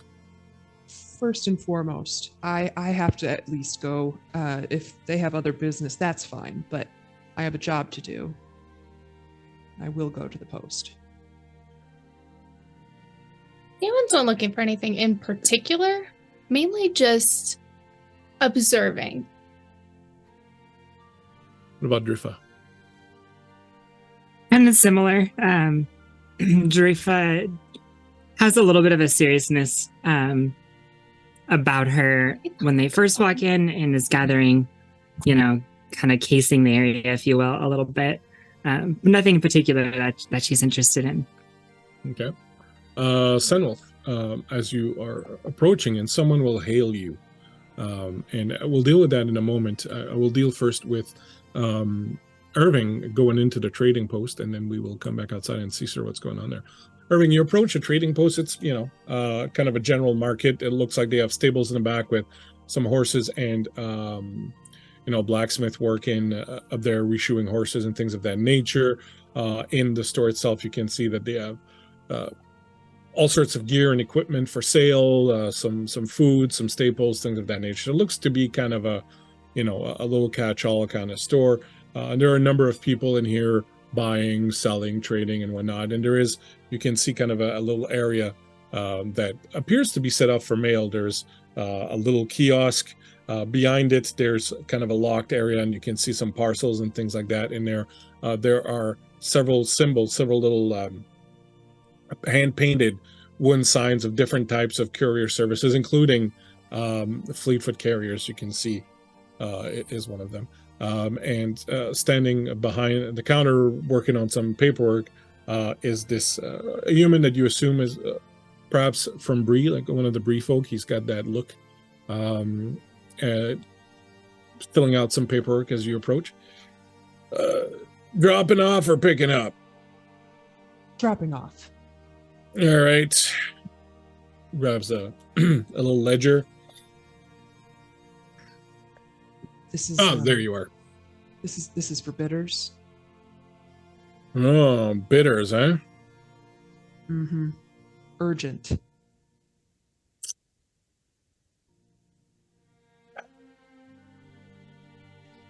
Who's bidders? You don't want to know. Look, Okay.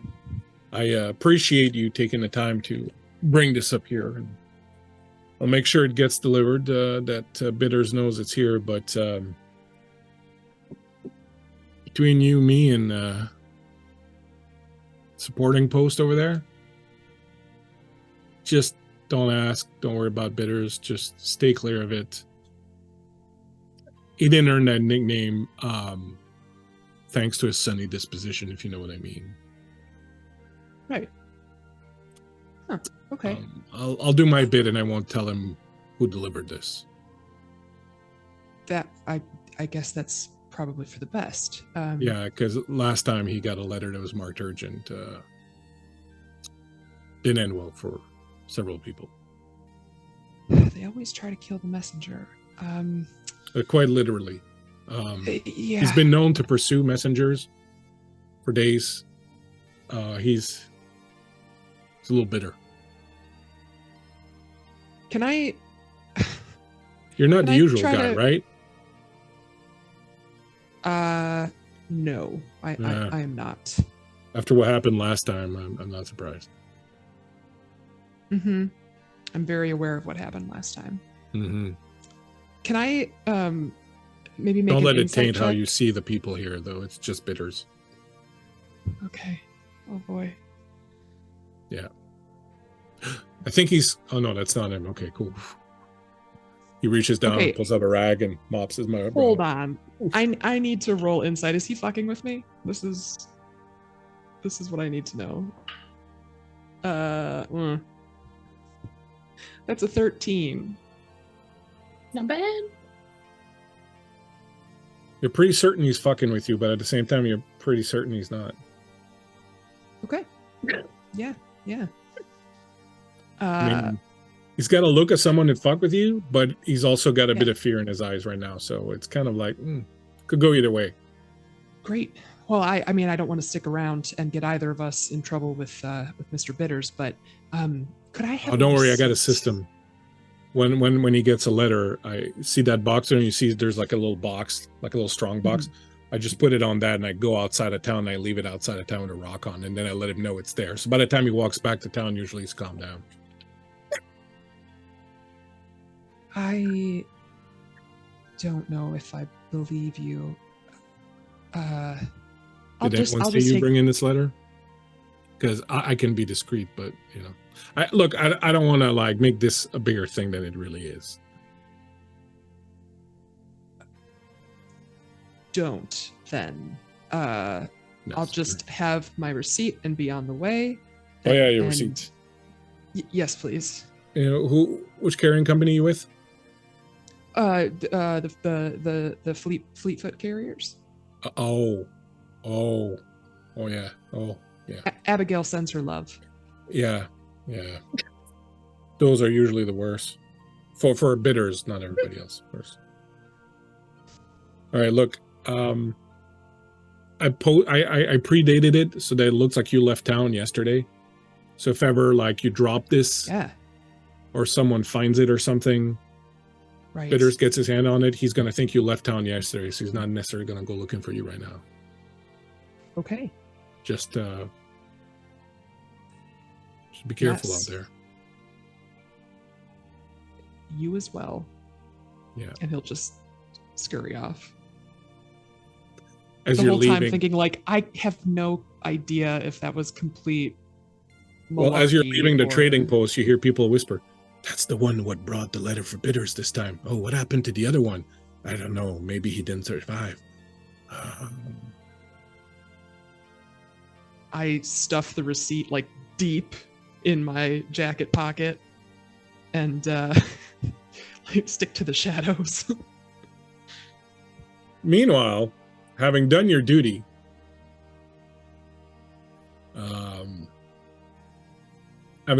very well, having discharged your duty very well, you step outside to find your friends.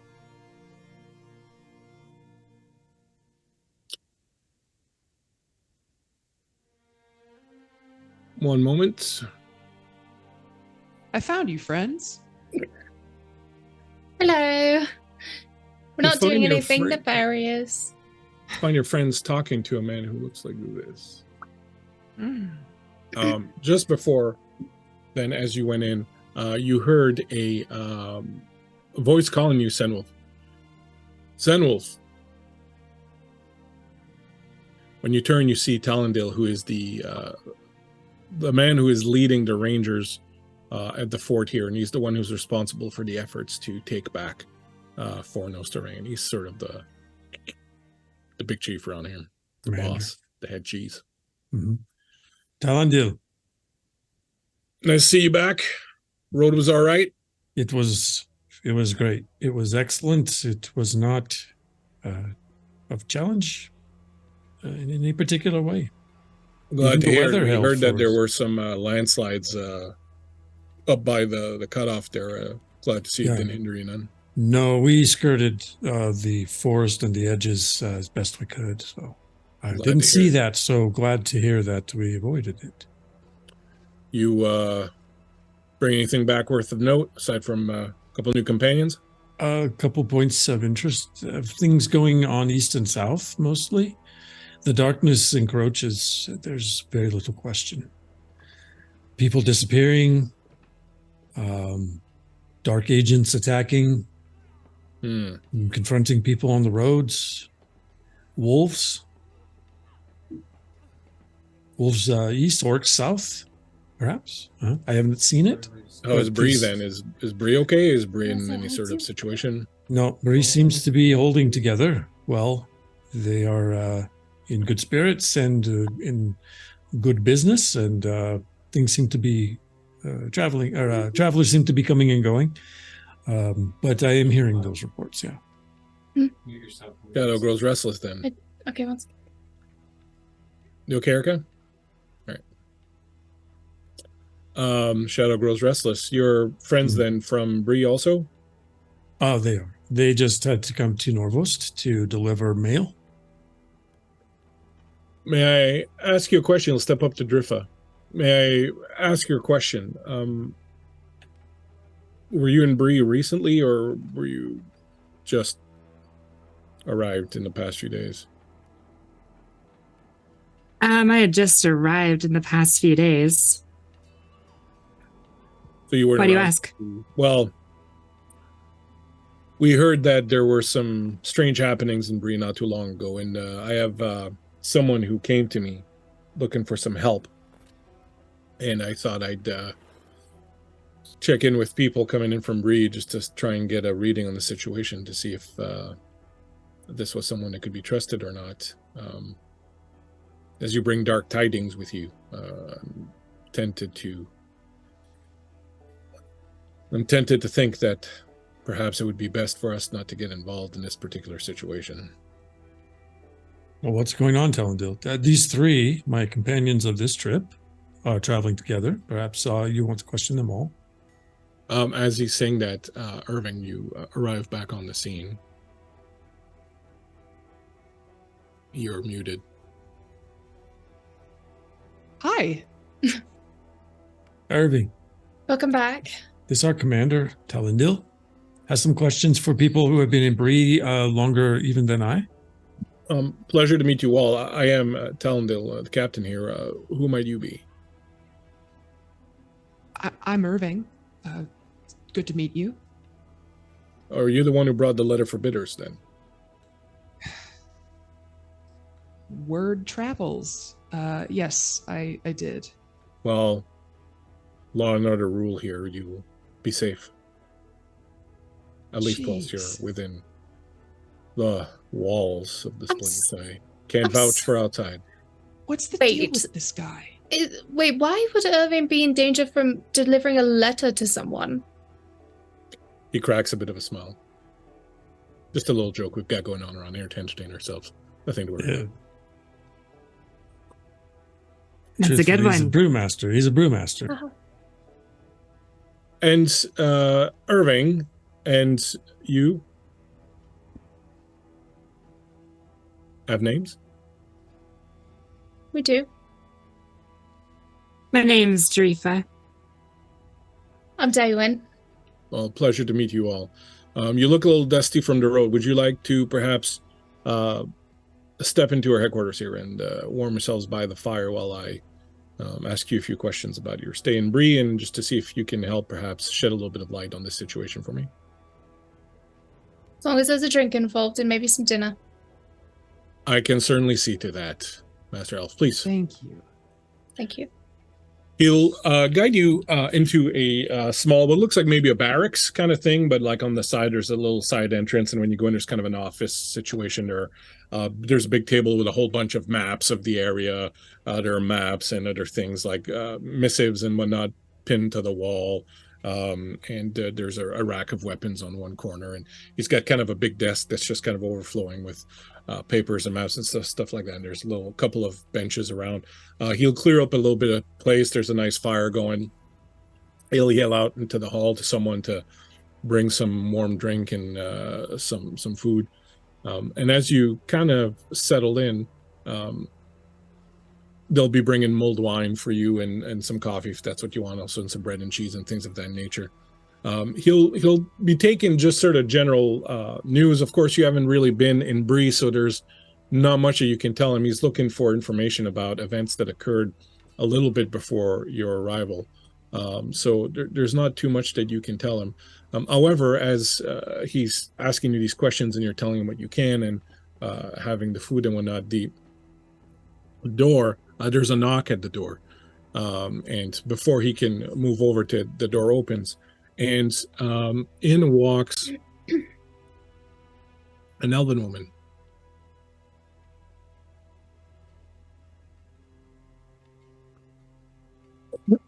She looks as like you do, a bit of an adventurer with like leather armors and whatnot, bow and sword. Looks also kind of very dusty from the road, as if she's been traveling much as you have. Would I She know walks. her? Well, let's see if you do. Yeah. Let's just go ahead and we'll call it old lore. Let's say, let's just roll an old lore roll. Oh. It's my highest. Now, are you from Modifier. Rivendell or are you from Rivendell. All right, so I'm actually going to give you disadvantage on that roll because Oh, other end dang it. of the Use an world. But advantage. Do a straight roll. yeah, Yeah. tons of advantages kicking around.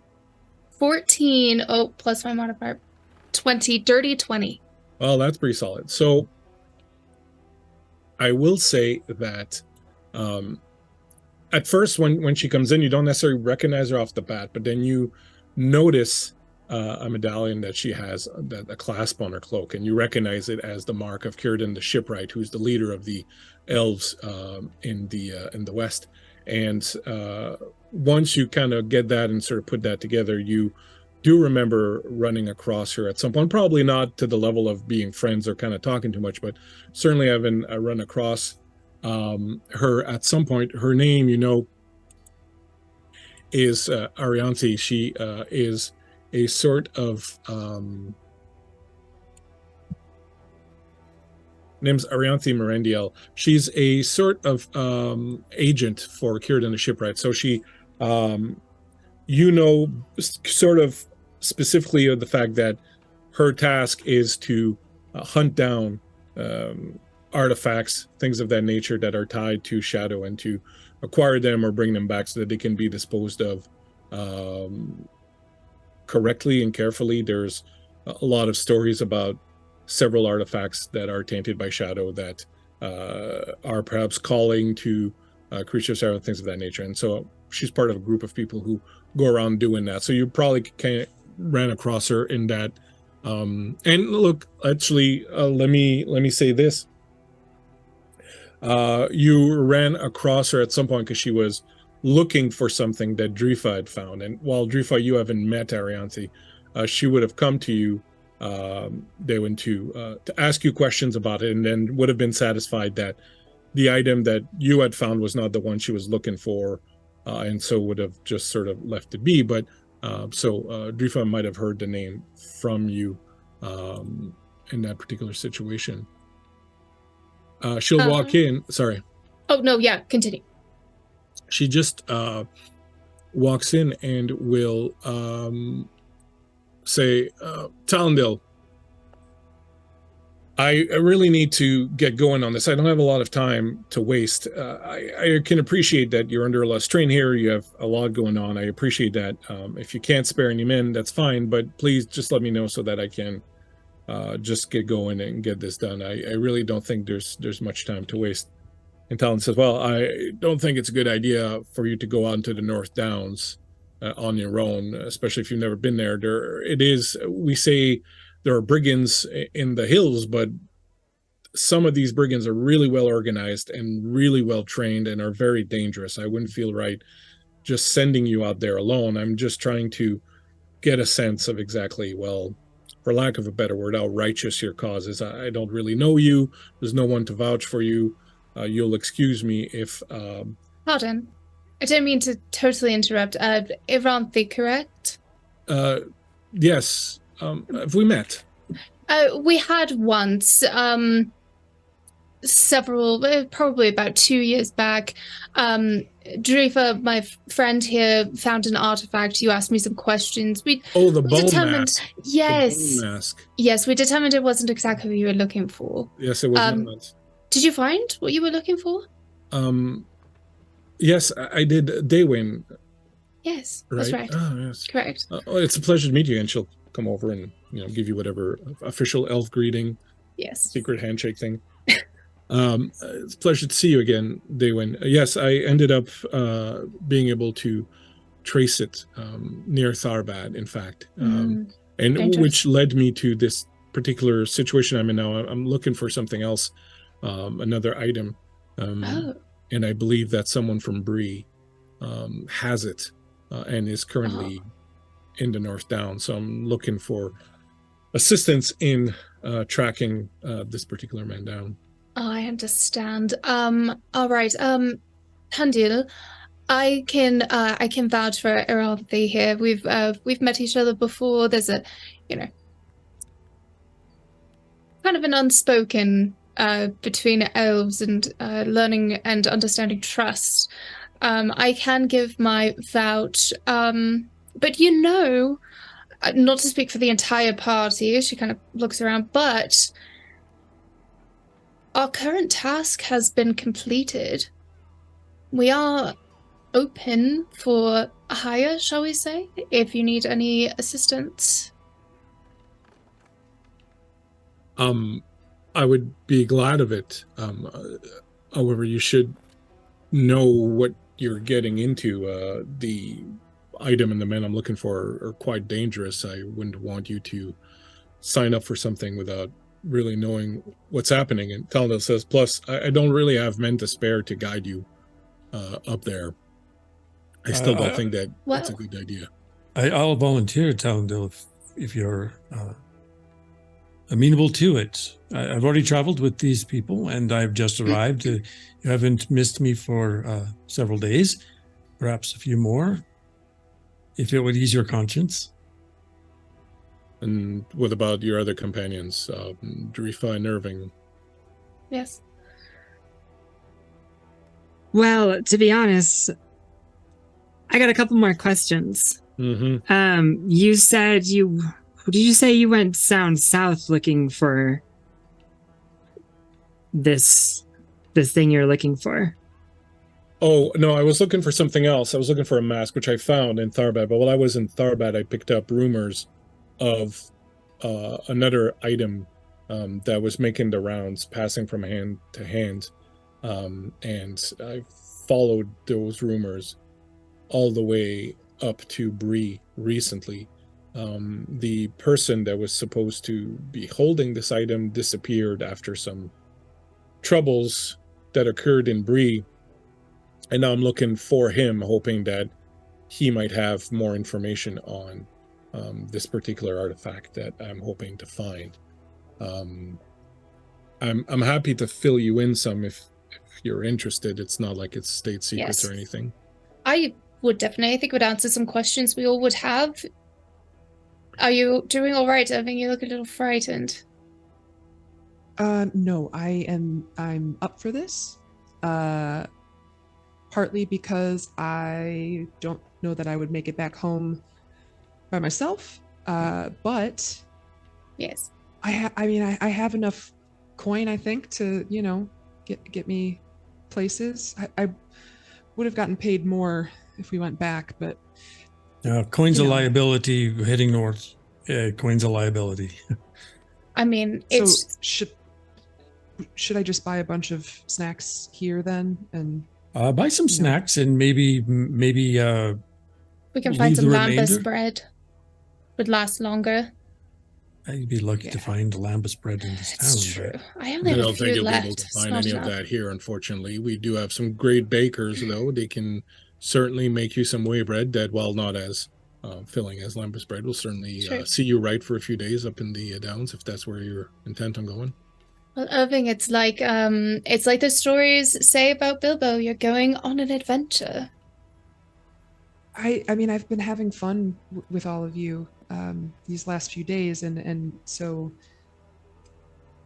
I mean, I hate to say that this will be fun. I know that it's dangerous. I understand all Yes. of that, but that kind of sounds fun to me. All Yeah, right. you're getting the right idea. Here you are. Appreciate that. Now, the details. Let's talk. Well, first, I thank you. I'm surprised but happy to see that you're so willing to do this. But if you change your mind after hearing my story, perhaps, I certainly won't hold it against you. Like so many other stories, this one begins quite a long time ago and in a somewhat unrelated fashion. Long ago, just after the last wars, there was a elven captain named Galatine who unfortunately fell under the sway of shadow without realizing it. There was a necromancer named Thazin Kell, one of the agents of shadow who remained after the war. His tower was besieged by Galatine and her warriors.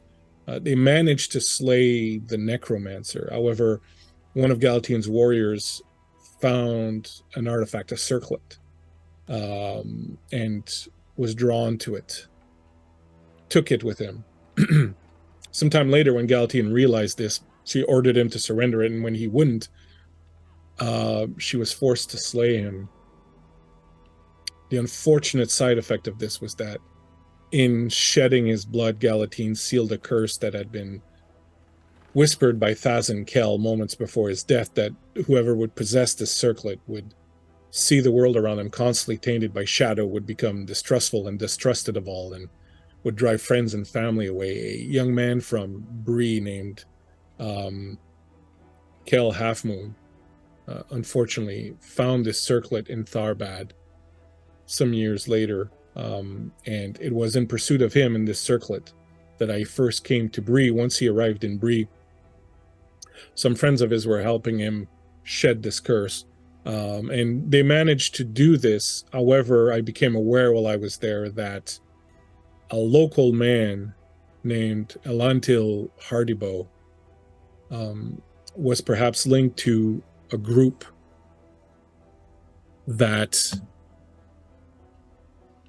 of followers of Thazin Kell, call themselves the Headless Cross. They are mostly pillagers and tomb raiders, searching for artifacts of shadow throughout Middle-earth and gathering them. I became aware that Elantil either was a member of the Headless Cross or had been at some point perhaps and was hiding out, but that he was hiding at his home another item, another artifact. This particular artifact is one that we've been looking for some time. It's called the Twilight Keep. It's a box with movable parts that can be configured into different forms. This box is said to have the ability to hold a spirit inside of it. What transpired in Bree was that members of the Headless Cross attempted to arrange for Thazen to find his way into possessing the body of his only descendant, a woman called Violet Kell, so that he could walk upon Middle Earth once again. The Bree Wardens who were helping out their friend managed to stop this from happening. My belief now is that once Thazen soul was prevented from entering his granddaughter's body, that it retreated to this artifact that was being held nearby, this Twilight Keep, and that now the Headless Cross is seeking to do something with it. I tried to track Elentil, who left Bree right after these events, and I've been tracking him up north here. My indications that I'm getting from people here is that you may have come across members of the Headless Cross. They tend to hide their identity, but many of them wear a symbol on their cheek, which is a broken inverted cross with 3 stars underneath it. We believe that they are here in the Downs looking for something very specific. How much do you know of the history of the area? I would like to roll for that. See how much I know. Anyone can go ahead and make an old lore roll if you want. Yeah, I did want to do that as well. I'm going to take advantage just in case. Yes, same. Would Senwolf have advantage automatically? Yeah, I would say so. Okay, so 18. Yes. I rolled a dirty 18, 19, 20, 22, 24 in total. Wow. Brag about Nice. I'll leave it to Daywin. Plus 6 in that lore. And what'd you get? So just everyone tell me what you got. it. 18. I still haven't rolled 17. over. I still rolled over. I got to 10. put those dice in jail then. So everyone except the one person who should know. She says, what do you know of the ruins of Cadradoc? And when she mentions the ruins of Cadradoc, you will know that Cadradoc was a watchtower that was built to serve as a lookout post for Fornos back in the day. During the war with Angmar, Cadradoc served as a stronghold for a group of dwarves that came from the Blue Mountains to assist the Rangers. It was destroyed by the forces of the Witch King of Angmar, and though the dwarves slew one of his lieutenants, he still claimed victory. It's said that the dwarven captain ordered dwarven sappers to bring the tower down on top of everyone to ensure that they would at least bury this lieutenant before all of them died.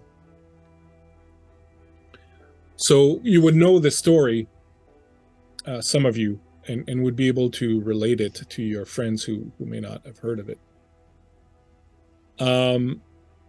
And so as you're relating this story, few know of who this lieutenant was. Does the name Wenloth Elfeater mean anything to you? So Well, it's certainly a bold name. You can go ahead and make another Wow. old lore roll, but this time you get disadvantage on it because it's a more obscure Okay. bit of trivia. 15. 15. 5. Oh, those 15s. Are you rolling, Sentinel? 6. Look at you go. Senwolf is in the bag just eating pastries. I'm still caught up on Hardy Bob because I know that he's still missing. Yeah. So those of you who got 15s, you would have heard of Wenloth, Elfeater. Wenloth was a warrior, was in service to the Witch King of Angmar. The story goes that she was killed at some point by Bjornmen, who some of you would know are the bear shapeshifters, the race of bear shapeshifters. She was killed by a Bjornman, but she slew him at the same time. And the story goes that the Witch King tried to raise her as an undead warrior, but because her body and her soul and everything was so entwined with that of the Bjornman as they killed each other at the same time, that when he brought her back, she returned as an undead bear shapeshifter. At that point, it is said that, and this is where maybe some things are going to start clicking for some people, it's said that the Witch King made a box, a fell necromantic energy that would bind the Bjornman's soul to hers and allow her to control the shapeshifting. This box, as you might put together, was called the Twilight Keep, and it was made to house the foul soul and heart of Wenloth.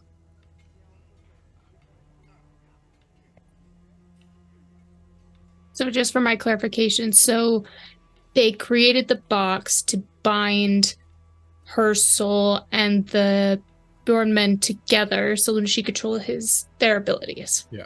Okay. But then she was killed, and the dwarven captain, knowing that she really couldn't be killed because she was, undead and a bear shapeshifter and all that, had the tower brought down on top of everyone just to bury. He committed that sacrifice so that they would at least get rid of that. So in the intervening years, someone managed to go through those ruins and unearth the Twilight Keep. So I don't know who has the Twilight Keep now. Somehow Elentil is mixed in with all this. I'm hoping that finding him will give us some answers.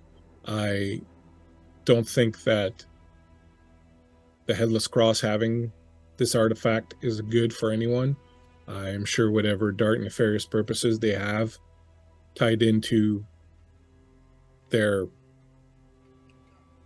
god of sorts, this Thazan Kel, can't be good for Middle Earth and the good people therein. And so I am hoping to find Alentil Hardybow and find out what he knows about the Twilight Keep. Do we know their last known whereabouts? Somewhere up in the Downs. I thought perhaps to start looking at the ruins of Cadradok as the place where all this originated. If they have any sort of interest in doing anything related to the box, that is a locus for where events occurred around the box. So it might be a logical place to begin. I would like to travel to these ruins and hopefully either on the way there or there find Elentil. One last question. Do we know what he looks like? I do, and she will describe a human. He's Bree folk. He has longish brown hair. He's got freckles on his skin, and he's got a bit of a rounded face. Anyway, she will describe in fairly good detail for you all, and she says that I did not know him, but I knew his daughter fairly well, Lan. She was one of the Bree wardens who helped our friend Kel break the original curse. I do believe I would recognize him if I saw him. Do we know where the daughter is? As far as I know, she is still in Bree. I do know that before I left, she had mentioned her father had gone a few days before and had not left any information be known where he'd gone. He left very suddenly. And we're sure that she has no deeper connections to him or his plans. Lan was fairly conflicted young woman, but she stood strong and courageous with the other Bree Wardens when faced Right. with the Orc Assassin Bane, and even when faced with the foul magic of Thaz and Kel. I believe that while she is, as I said, perhaps a bit conflicted, I do not for 1 minute believe that she knows of her father's past or associations or would be involved with them. All right. I believe that might be all Well- the questions I have. Drifa? For me is if you said this is all a bunch of workings likely by the Headless Cross. That's all I need to hear. I'm in. You know of the Headless Cross, then? Yeah, I know them. They they got my cousin, Don, son of Dorath. If they're around here and you're needing help working against them, then you've got my help for sure. I'm sorry to hear of your cousin. I did not know, but they've hurt many people in the past, and I know that a lot of dwarves have suffered because of them as they first infiltrated groups of dwarven treasure hunters, I believe. So I'll be glad. That's the story. What about you, Master Hobbit? Having heard all of this, do you still have a taste for adventure then? I do. You said that you were maybe looking for, or you wanted to ask us about, things going on in Bree. The only thing I can think of is there was, Senwolf, you would probably know. There was kind of a creepy guy in the bar. I didn't see one side of his face, so I don't know if he had the tattoo, but he looked kind of shady. So just something to think about.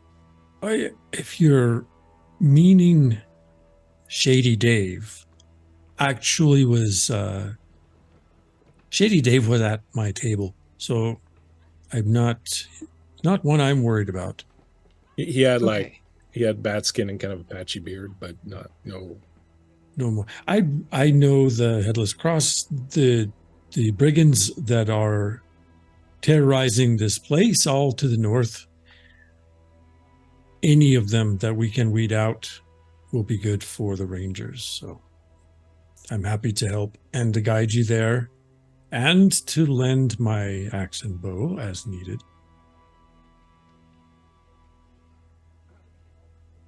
Seems settled to me then. I can't thank you enough. I was dreading having to do this on my own. Of course, I would have done so, but I will certainly feel all the better for having capable warriors, such dedicated people around. If it's okay with you, Captain, that these people then come with me, I would certainly welcome your help. So I can spare Senwolf for a few days if you need him, and he knows the Northern Downs as well as any of my other men. I wish I could do more for you, but we have our hands full. But if you do find yourselves in trouble,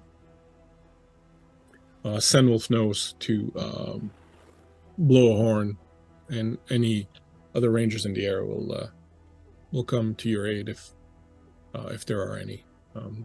You are, of course, welcome to help yourself to any of the maps or the supplies that we do have here, and well, if there's anything else that we can do, I'll be glad to help you. But certainly, I suggest if time is of the essence, that you might want to get going. It will take you several hours to reach the ruins of Cadradoc. Well, I definitely say we need a good night's rest before doing such an encounter. She says, I'm willing to wait till the morning to go. Yes, we've been traveling, so we might as well rest up a little bit. I will also say that each of you gets a shadow point for the stories you've just heard and all of that, as those stories of necromantic magic and undead bear shapeshifters and things of that nature sort of cast a bit of a shadowy pall over the good humor that had welcomed you here when you had seen the city at first, and you find a little bit of a weight settling on your heart and your minds as you consider what all this might mean and what sort of dangers might lie ahead. And perhaps you'll sleep a little uneasier tonight for it, but I will give you a shadow point for that. Like it's a gift. Here, I have a shadow point. Here, have some fear I and have fear. anxiety. Hey, my name is Bleakseason. I got plenty. They're gonna be. I know, right? I gotta live Love up to it. the brand. Is there anything that any of you would like to do or accomplish before you set off in the morning? Or Zen Wolf wants to make sure he's got maps, most updated maps, perhaps something the newest, and I'll also take care of rations for everyone for the next few days. not a problem. They will brush up on old lore, continue to help go through the maps, any information that she can provide as well as learn. Even though Senwolf is providing rations, I will go to the bakery because now I'm kind of sad. So we definitely need some type of baked good to get through this. As you walk in, the baker will be like, "Well, don't you look like someone who's got a bit of a weight on their heart? Please, Master Hobbit, come by here, have a seat. I've got just the thing for you. You see, we make these world famous, well, not world famous, they're just known around the city here, but I like to believe that were they presented to the world, they would be world famous honey cakes." And he brings you these little cakes with this fantastic. honey glazing and these walnuts on top of it. And I'll eat this one now, but I'm going to need some things for the road. oh, they keep very well. Oh, good. And they will Okay, be a boon on your soul. If I do say I so think we myself, need of that. course. I mean, it's excellent. He's already like shoving his face. He'll buy. I don't know, man. He Sugars got and carbs. 10 gold, so whatever is a reasonable amount of pastries to buy and shove in his pack. All right, so you get a reasonable amount for a hobbit, which is way too much for anybody else. Yes. And we'll say it costs you a gold. So you have like Okay. all that you That think you're works going to for eat me. plus a few more. All that I'll you think share. they're going to eat, and the ones you're going to eat while accompanying them eating theirs. And like they kind of Perfect. become just this giant sticky mess. They're all kind of just it's heaven. Beautiful. Feel better Yeah. already. I will say that when you eat them, you can recover some hit points. If you're doing it during a rest, not during a fight, because stopping to eat a honey cake. But I will say that it will give you back a d6 plus 2 hit points if you eat them during a Ooh, my nice. God. Well, I'll definitely have to share now. And I will say that once you can choose to eat one of them to erase a shadow point. I'll save that. It's okay to feel a little sad. My friends feel sad too. And Feel Drifa, sad together. what would you do, Drifa? Is there anything you want to do, or You're muted. Aaron, you're muted. There I go again. Drifa is well, everyone kind of scatters to do their things. Drifa kind of lurks a little bit. And is there like a taverny kind of thing? yeah, That- absolutely. It's called the Wick and Tallow. Perfect. Yeah, I'm just gonna float around in there and eavesdrop as discreetly as I can, just on whatever I hear while I'm here, on the coattails of our recent dour conversation.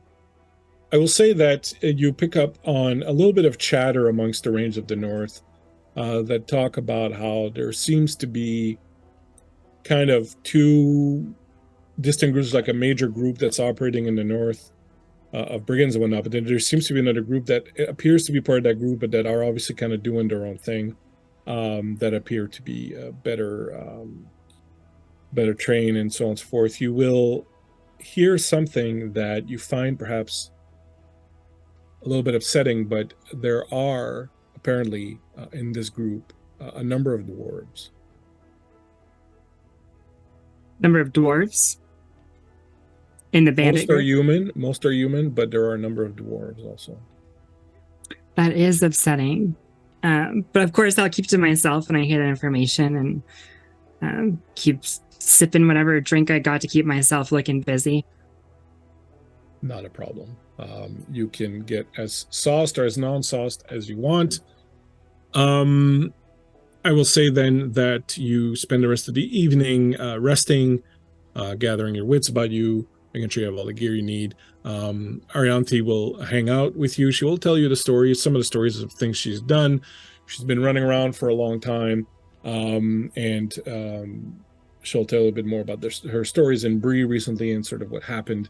By the end of it, she will become your patron. So we will fill out the patron sheet with Arianthi, and what Arianthi gives you. So we take a look at the patron sheet. Your fellowship, your patron, Arianthi, will become your patron. She will give each of you a little cloak clasp that is a symbol of Círdan the Shipwright to wear. So her agenda is the recovery and safe destruction or whatever of I'll write this later because I'm going to type now and it's going to sound of dangerous and shadow artifacts. You will have, as far as fellowship points, you get 1 fellowship point for her. You get 1 for each of the people in the fellowship, so that's 4 more. And I believe you get a bonus because of, so you get 6 fellowship points. The advantage that she gives you is that you can choose to spend a fellowship point, and they only refresh once you have a long rest. And long rest, like D&D, it's not like you can just camp out for 8 hours and take a long rest. You can only take long rests in a safe haven, but you can only refresh them once you've had a long rest. So you can spend a fellowship point. In order to spend a fellowship point, the entire fellowship has to agree that you spend it, and when you do, it will give you an advantage on resisting shadow. Cool. Is there a place on the character sheet already for that? I don't see it. It's under fellowship. There's a tab called Fellowship. Oh. I'll fill it out later, but for now we'll have it there. For now, we'll also say your safe haven will be Norvost. There may be other safe haven along the way on the road, like if you find a really well hidden spot or something like that. And yeah, so the advantage is that you get to spend a fellowship point to get advantage on resisting shadow. In the case of Irving, since you already get advantage on resisting shadow when you do a resistance roll, it means that you get an automatic success. Incredible. Love that. What do the clasps look like? They are made of mithril, and you can see it's like the prow of a ship, like the carved prow of a ship with some waves sort of underneath it. And the prow of a ship would be like some sort of elvish symbol. I don't know what the symbol of Círdan would be, but it would be that, like the head, maybe a seahorse or something. And then at the bottom it with like the waves underneath it. So it's awesome. Yeah. Yeah. What you're saying. Okay. Cool. You had me in Mithril. Mithril. You will then get some rest. Your dreams perhaps a little clouded by this shadow that now hangs about you.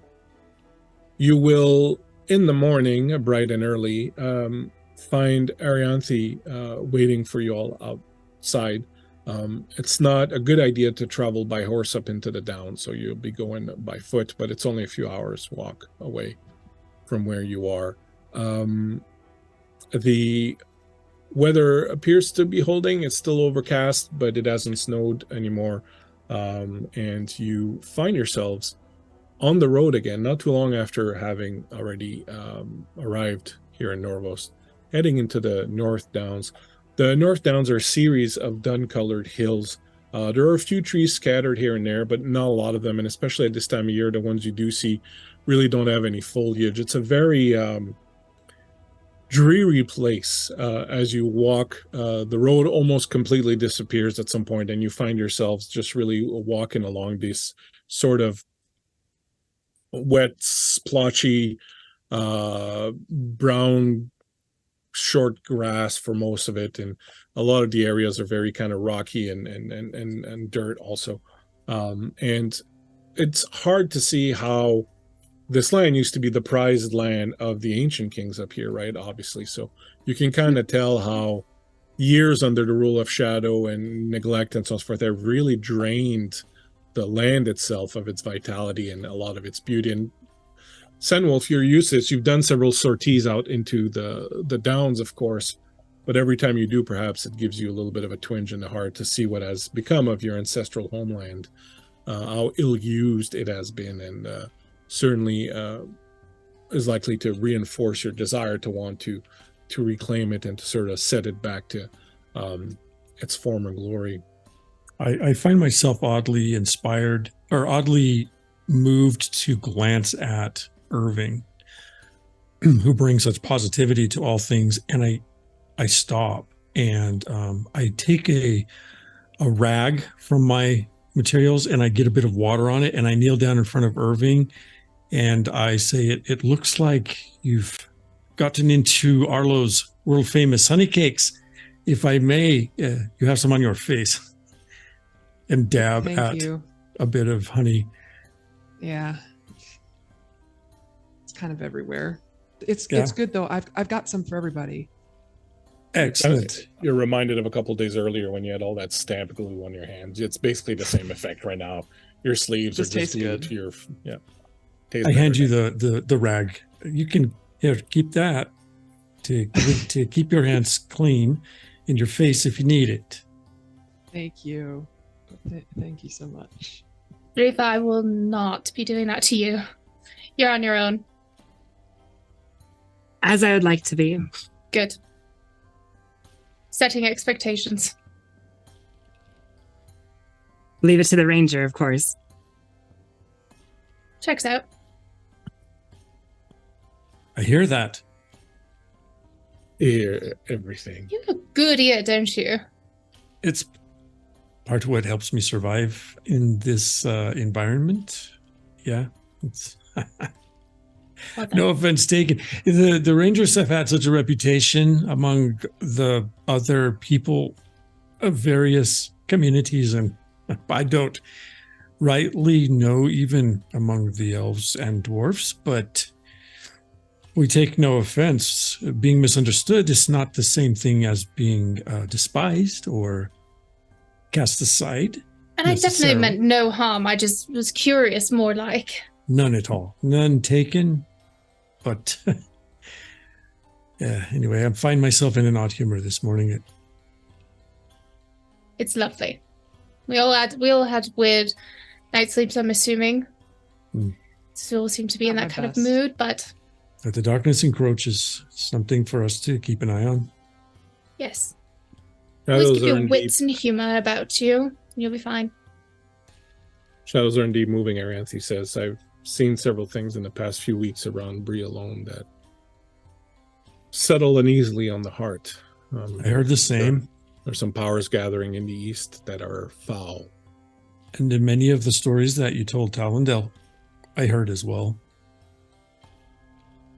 It is heartening, however, to see that there are still some good people about who care about the folk around them and who can hold such warm fellowship among themselves. I strongly believe that our ability to hold fellowship amongst other like-minded individual is what's going to keep us safe and see us through these dark times. We have seen the power of the fellowship with the great fellowship of old. Yeah. The Fellowship of the Ring was one for us all to stand and measure against. That hasn't happened yet. God. This is before that. I love this sentiment, though. I know. The Dwarven Fellowship. You could just change it to the Dwarven Fellowship. I mean, the Fellowship of the Thing. Yeah. That one thing A very different fellowship. Oh, yeah, Fellowship, you're probably right. Eternity. the dragon and the hobbits and the dwarves. The dwarves. Yes. Mhm. Would you Yes. mark on your sheet, Senwolf, for Old Lori of disadvantage? I will. I'll just shamefully put a D. Right there. I love it. Oh my D for gosh. disastrous. Yes, there's a lot to learn from the Fellowship of Dwarves. And there will be a lot in the future. I'm sure that same fellowship will be what takes back Khazad-dûm, after all. That would be interesting. Will be, more like. Have you visited Erebor since the king returned? No. Not out of disinterest or anything, or any other reason. It's just I've been a little more aloof than I would care to admit since he's returned. 2 kings now, I hear. A human one and a dwarf one in that area. You know, I wish I had more to say about the politics, but because the question to me is, why shouldn't a dwarf lead dwarves? I don't know. Well, I guess the future will tell us how these things will turn out, but certainly my experience, and this is something that another elf, Aelwyn from Bree, who was involved in that whole situation before. Aelwyn was a bit of a strange elf. She fervently believed that our role as, well, perhaps the lore keepers of this world was to take an active hand in guiding the newer races. I think it's not a belief shared by most of our people, and perhaps Daywin here stands as an example of the opposite of that. But I think that a lot of our people are aloof and somewhat removed, and I think that perhaps it would be best to allow ourselves to be more present. Give That's more. why I went and spent some time with all other elven communities.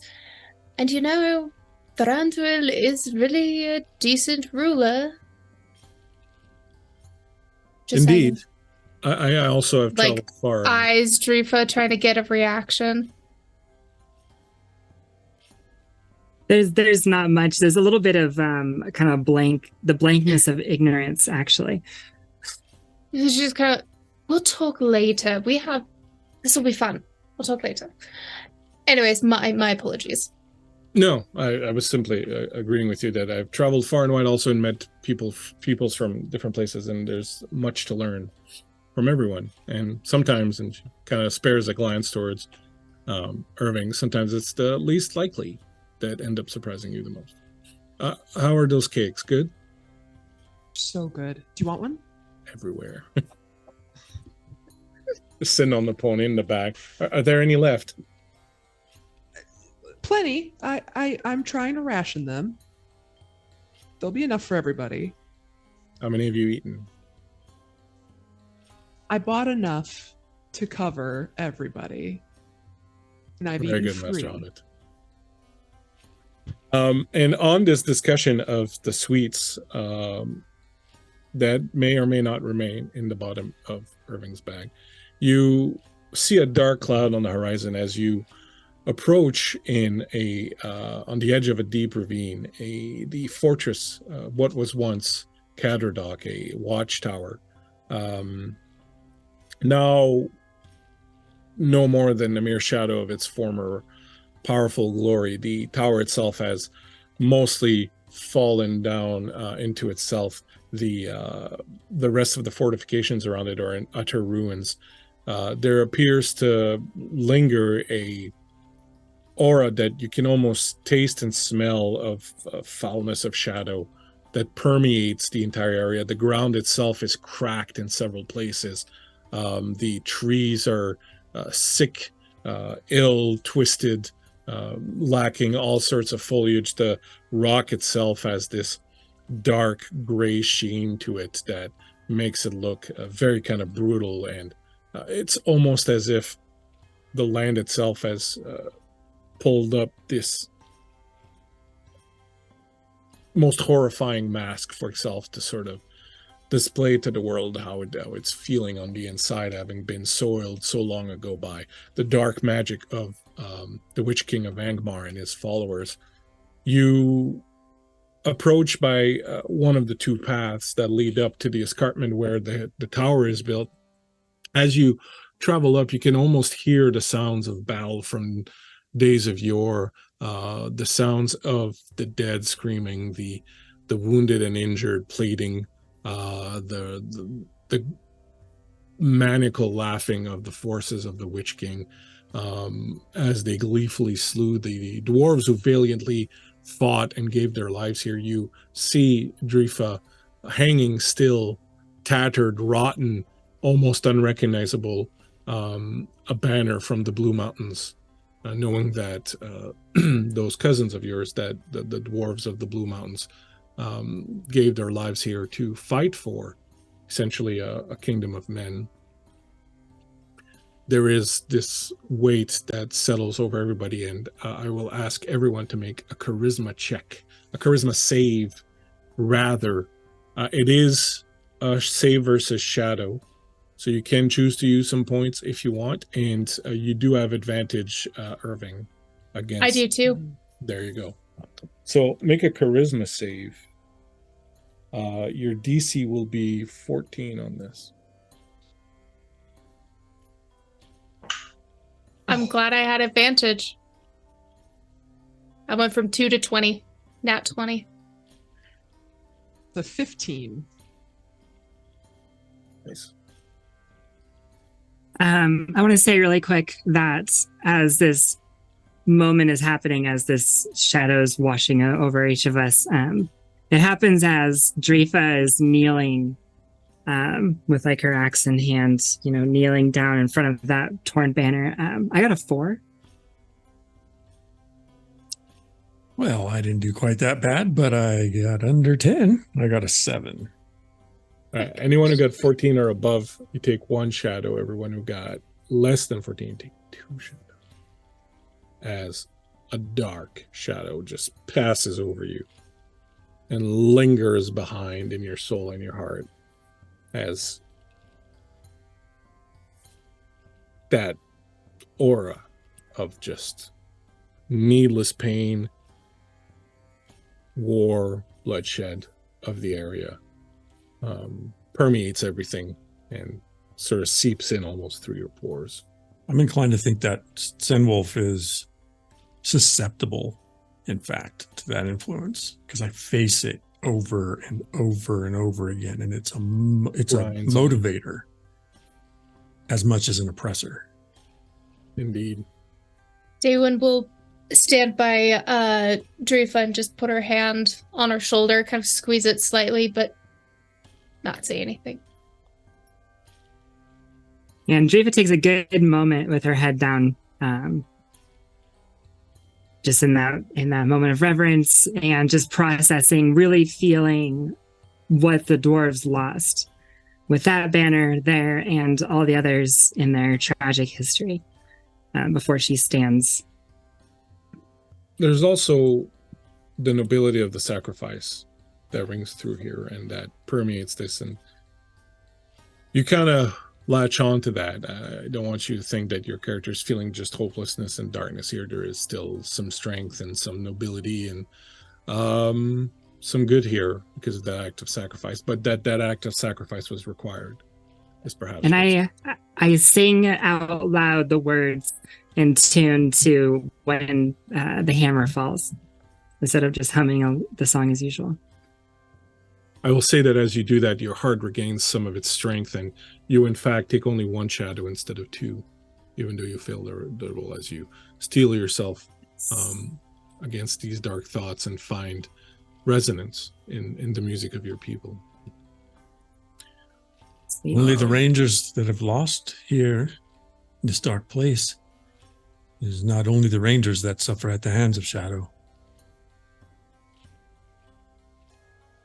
I honor your fallen, Drifa, as well as mine. And that part kind of coincides nicely with the "When the Hammer Falls" chorus line. as Drifa acknowledges but continues her song.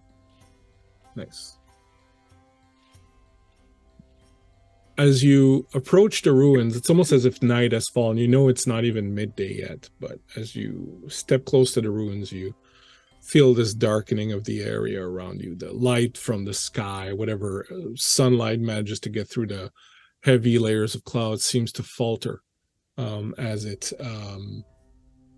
reaches this area, and it becomes very dark, almost like just around twilight. As you move through these ruins, I will ask you to give me two things. I'll ask you to give me a stealth roll if you wish to move with stealth, and I'll ask you to give me a perception roll. So roll those and let me know, and I will make notes of them here. +1 d4.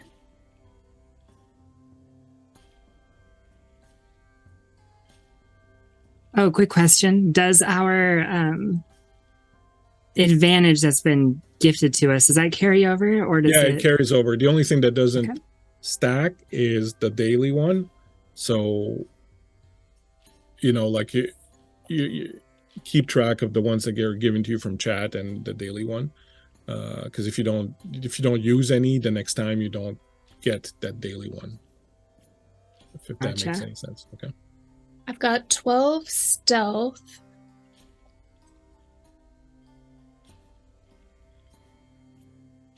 Dirty 20 perception. 12 stealth, 20 perception. Yep. Right. Dunwolf. I got 8 stealth, but 18 perception. Look at you. I'm so You're fine. proud of Sunwolf. Jifa. 1 out of 10 ain't bad. I actually got 8 for stealth as well, despite being proficient. But I did get 19 with perception. All right. And Irving. That's a 20 total for stealth and a 16 for Stealth checks out perfectly for a hobbit. Yeah. And so small. He's so small. And I think it's 16 and 8. So Oh, magic. Irving disappears into the shadows. We are almost out of time here. I just want to do one more thing before we finish for tonight. As you move through the ruins, you will notice that there's definitely been a lot of comings and goings. You'll see tracks. You'll see, detritus, people having left food, or like the rests of meals around, or old pieces of clothing. So there's definitely been movement in and out over several years. So there's some stuff that's very old, but some stuff that's fairly recent. So it's clear that people have moved through here a fair bit. One thing you don't see are any animal tracks whatsoever. There's zero indication of any animals kind of in the area. As you make your way through these ruins, which takes perhaps, as you're trying to go stealthily, perhaps the better part of a good 30 minutes or so, not being very successful at being stealthily, most of you just kind of bumping yourselves or yelling out or just not being very good at it. You will notice eventually what looks to be light that's emanating from an area, and you will smell perhaps a bit of a fire kind of burning. As you will kind of move around and maneuver to try and sort of get a look at what you see, you will see sitting at a bit of a fire. I will try to find the correct token. There is a man who's sitting near a bit of a fire that is burning, and sitting there, hunched, cloak over his head, warming himself by this very tiny fire that he's kind of made. Again, just normally I would ask you a bit more kind of what you want to do, but as we're nearing kind of the end of time, you will sort of encircle him and approach him very carefully. And as you step up to the man there, he'll say, Some of you make quite the racket. I hope you weren't coming here to kill me, because if so, you've certainly lost the advantage of surprise. Sorry, who are you? My name's Hardybow, Elentil Hardybow. Good news for us, we weren't been trying to surprise you. You see this feller.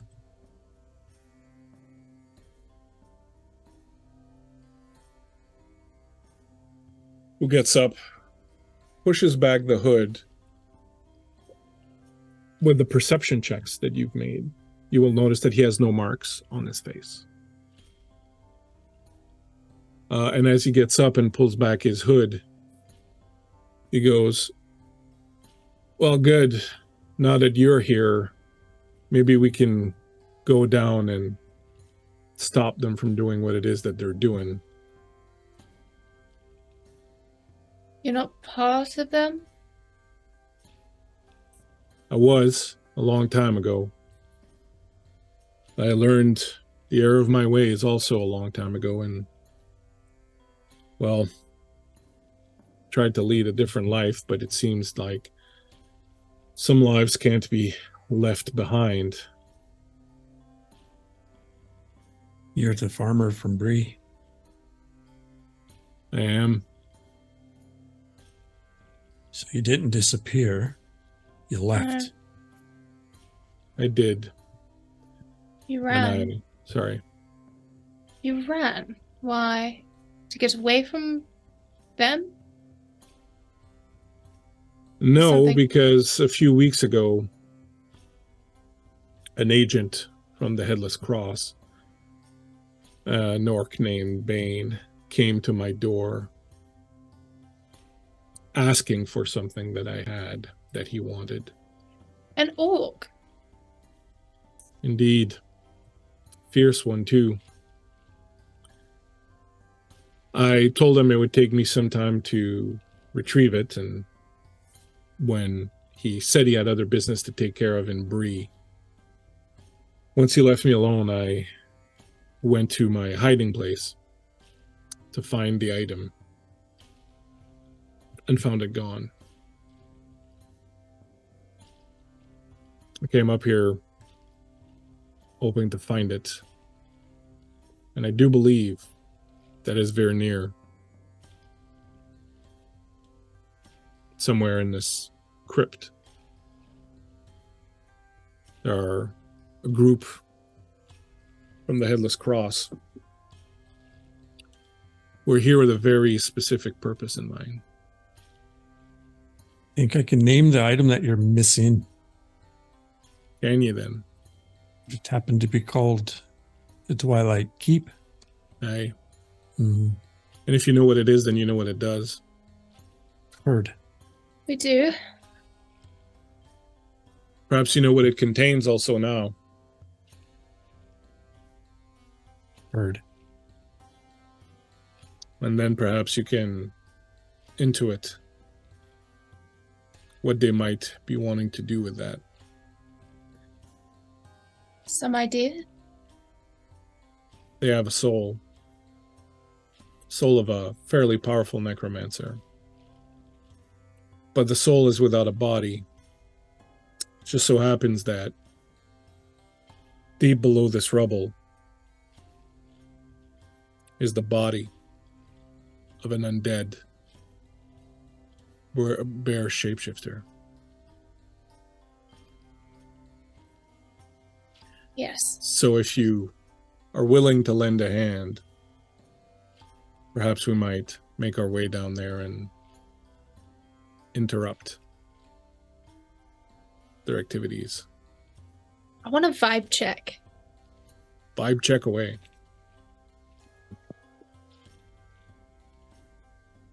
That be considered perception? No insight. Insight? Oh, there it is. +5. 21. You get the feeling he's being very earnest. He doesn't give off any signs that he's lying to you. I mean, who knows? He could be a master liar, but you don't pick up anything that seems too out of place. She's going to kind of give a subtle, like, nod to everyone in the party, kind of like what she's vibe checked.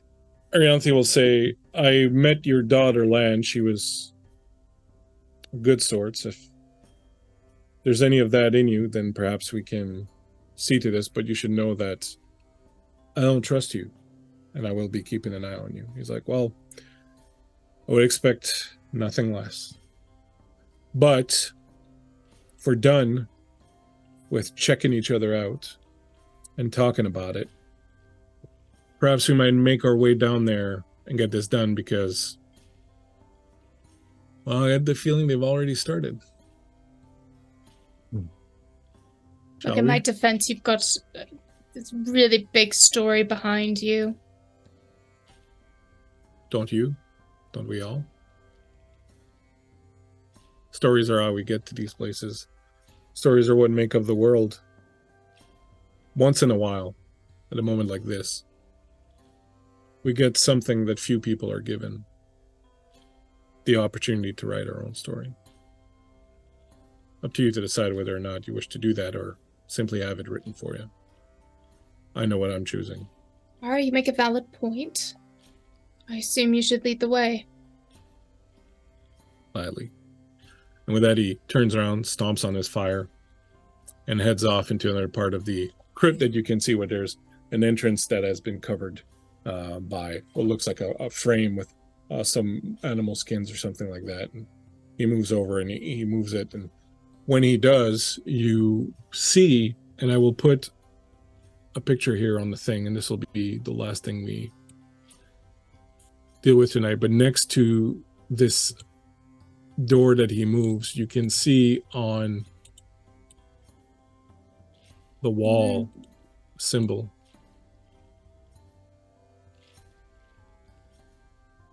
Marked into the rock what looks like an inverted cross with 3 dots. Do you go down? Yes. Yes. Yeah. As you step to the door, you are reminded for a moment of that coin that you tossed into the well and how it glinted momentarily before falling down into the darkness and being absorbed and swallowed by the dark, murky waters down there. And as you step into this stairwell that leads down into the darkness, you kind of hope that, as opposed to this coin that you flipped into the dark, you'll be able to make your way out. But we'll see next week what happens. Bravo. When you step down to the dark, the ruins of Cadradok. Lord Gazumba, thank you so much for the raid. Hey. Thank you for coming in. Sorry I missed it. We were like right in the middle of some heavy duty stuff. We super appreciate you for coming in. We are on our way out here, but you're just in time to meet absolutely amazing, wonderful players. I would like to give you all a chance now, please, to tell us who you are, what you've been doing, and if you have anything you want to tell people, where they can find you, what else you got going on. Please lay it on us as Andy will prepare a raid for us. And we will begin once again with Beth. Well, hi. This has been a lot of fun. I was already excited about this whole arc, but now I'm even more excited. So, but yeah, I'm Beth. I have been playing Irving, the messenger hobbit, sweetie. And yeah, you can find me on all of the interwebs at Beth Masco. And then I can also be found over at Wanderer's Haven, helping with some cool stuff. And then also Wednesdays, we are in an arc now of one of Miko, the OKSGM's Ystera arcs, and it's very fun. And then starting next Friday, I'll be in a I think it's another 5-episode arc of Lanata Turna with Kevran Games, and that's going to be good too. It's going to be really dark, and I'm looking forward to that. So lots I of hear fun there stuff. may be happening. vampires. Yes, I'm thrilled. Yeah, it should be really good. Thanks, Bleak, for having me as a part of this, because it's a hoot. Cool. Thank you so much for being our disposer of honeycakes tonight. Yes. Always love playing with you, but thanks for being here. Next up, the man who changed his entire surroundings and backgrounds simply for us here tonight, the man they call Ty. Yeah, I'm just representing a bull in a china shop when it comes to the lore of this game. As I wreck through the continuity, I am Ty. I am Dungeon Mr. Ty on socials. I am one half of Adventure Sling Productions, and we are in the process of pulling together and fully producing our New of Arden game, which is still on track despite all of our best efforts to pre-fund it. But we're not worried about that because, by God, this is a fun game and we love it. So we are still putting that together, and coming out of summer, heading toward Big Bad Con will be our next big event, but that's not for a couple of months yet. So just moving right along with that. I'm super happy to be here and playing Senwolf, who is a Ranger of the North. I'm enjoying this character, but I'm loving this group. So this fellowship is an excellent precursor to the famous fellowship. Good job. We're the Okay. originals. The future. Yeah. We are. We set the foundation for the unified We're the trial group of that is me Basically. and mine. Thanks for having me, Bleak. All right, thanks for playing, man. I always enjoy playing with you. Thanks so much, and looking forward to that New of Arden goodness. I know you'll get it through across the finish line one way or another, and we're pulling for you out here at Guild Superior. Big fans.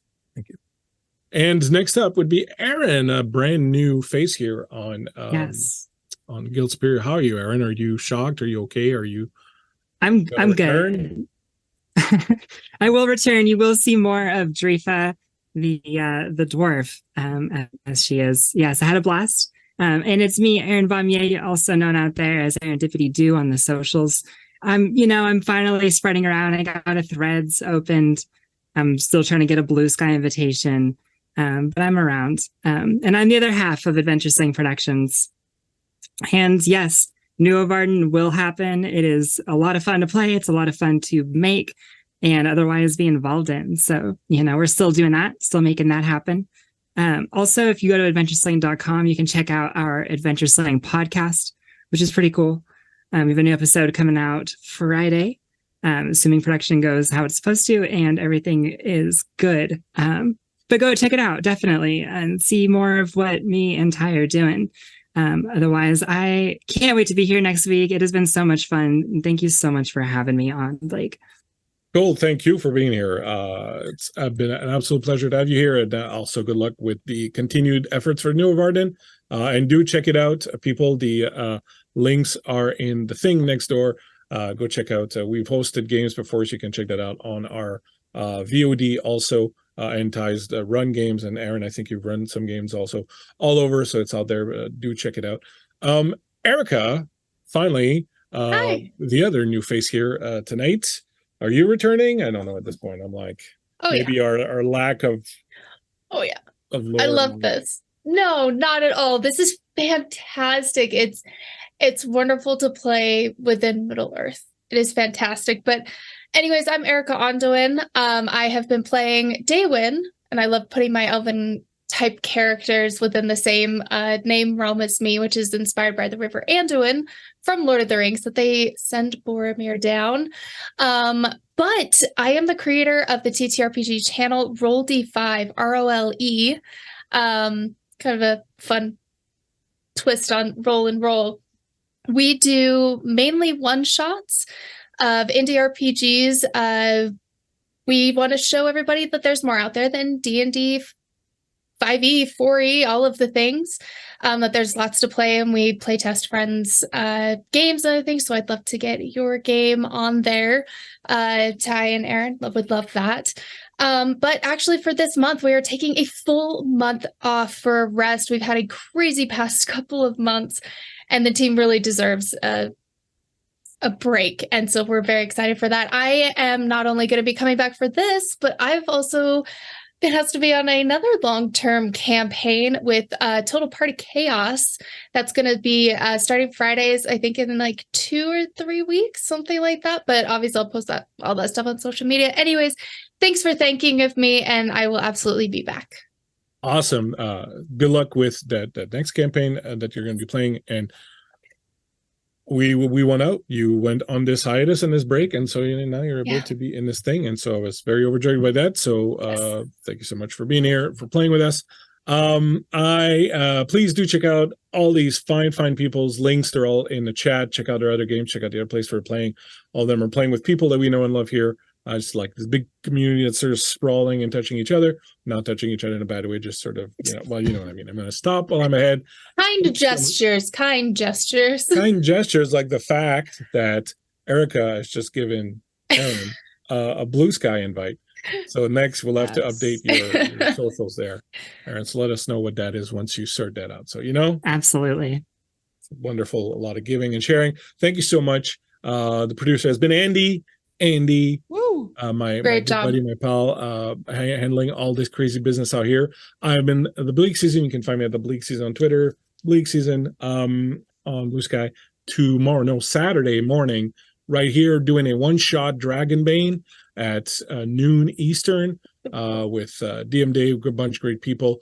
We're going to do the Island of Domination Dragonbane one-shot that I wrote, and next Tuesday, back on the Greyhawk wagon with Heroes of Greyhawk. And of course, next Thursday right here with part 2 of the Twilight Keep. Thank you so much. Thanks to the Raiders, Jay, everybody else. Thanks to people who donated bits. Thanks for hanging out with us. We appreciate all of you. We're going to raid our very good friend, Darling Creepshow, who will be in a game with me on my Twitch starting Friday next week. It'll be a 4-part vampire game. With Darling Creepshow and a couple of other people that are absolutely amazing. I'll tell you all about it this week. Socials by Cat. Thank you so much for hanging out. We will raid Darling Creepshow. Stay with us. Give them some Guildspear love when we get in their chat. We'll see you next week. Take care. Bye.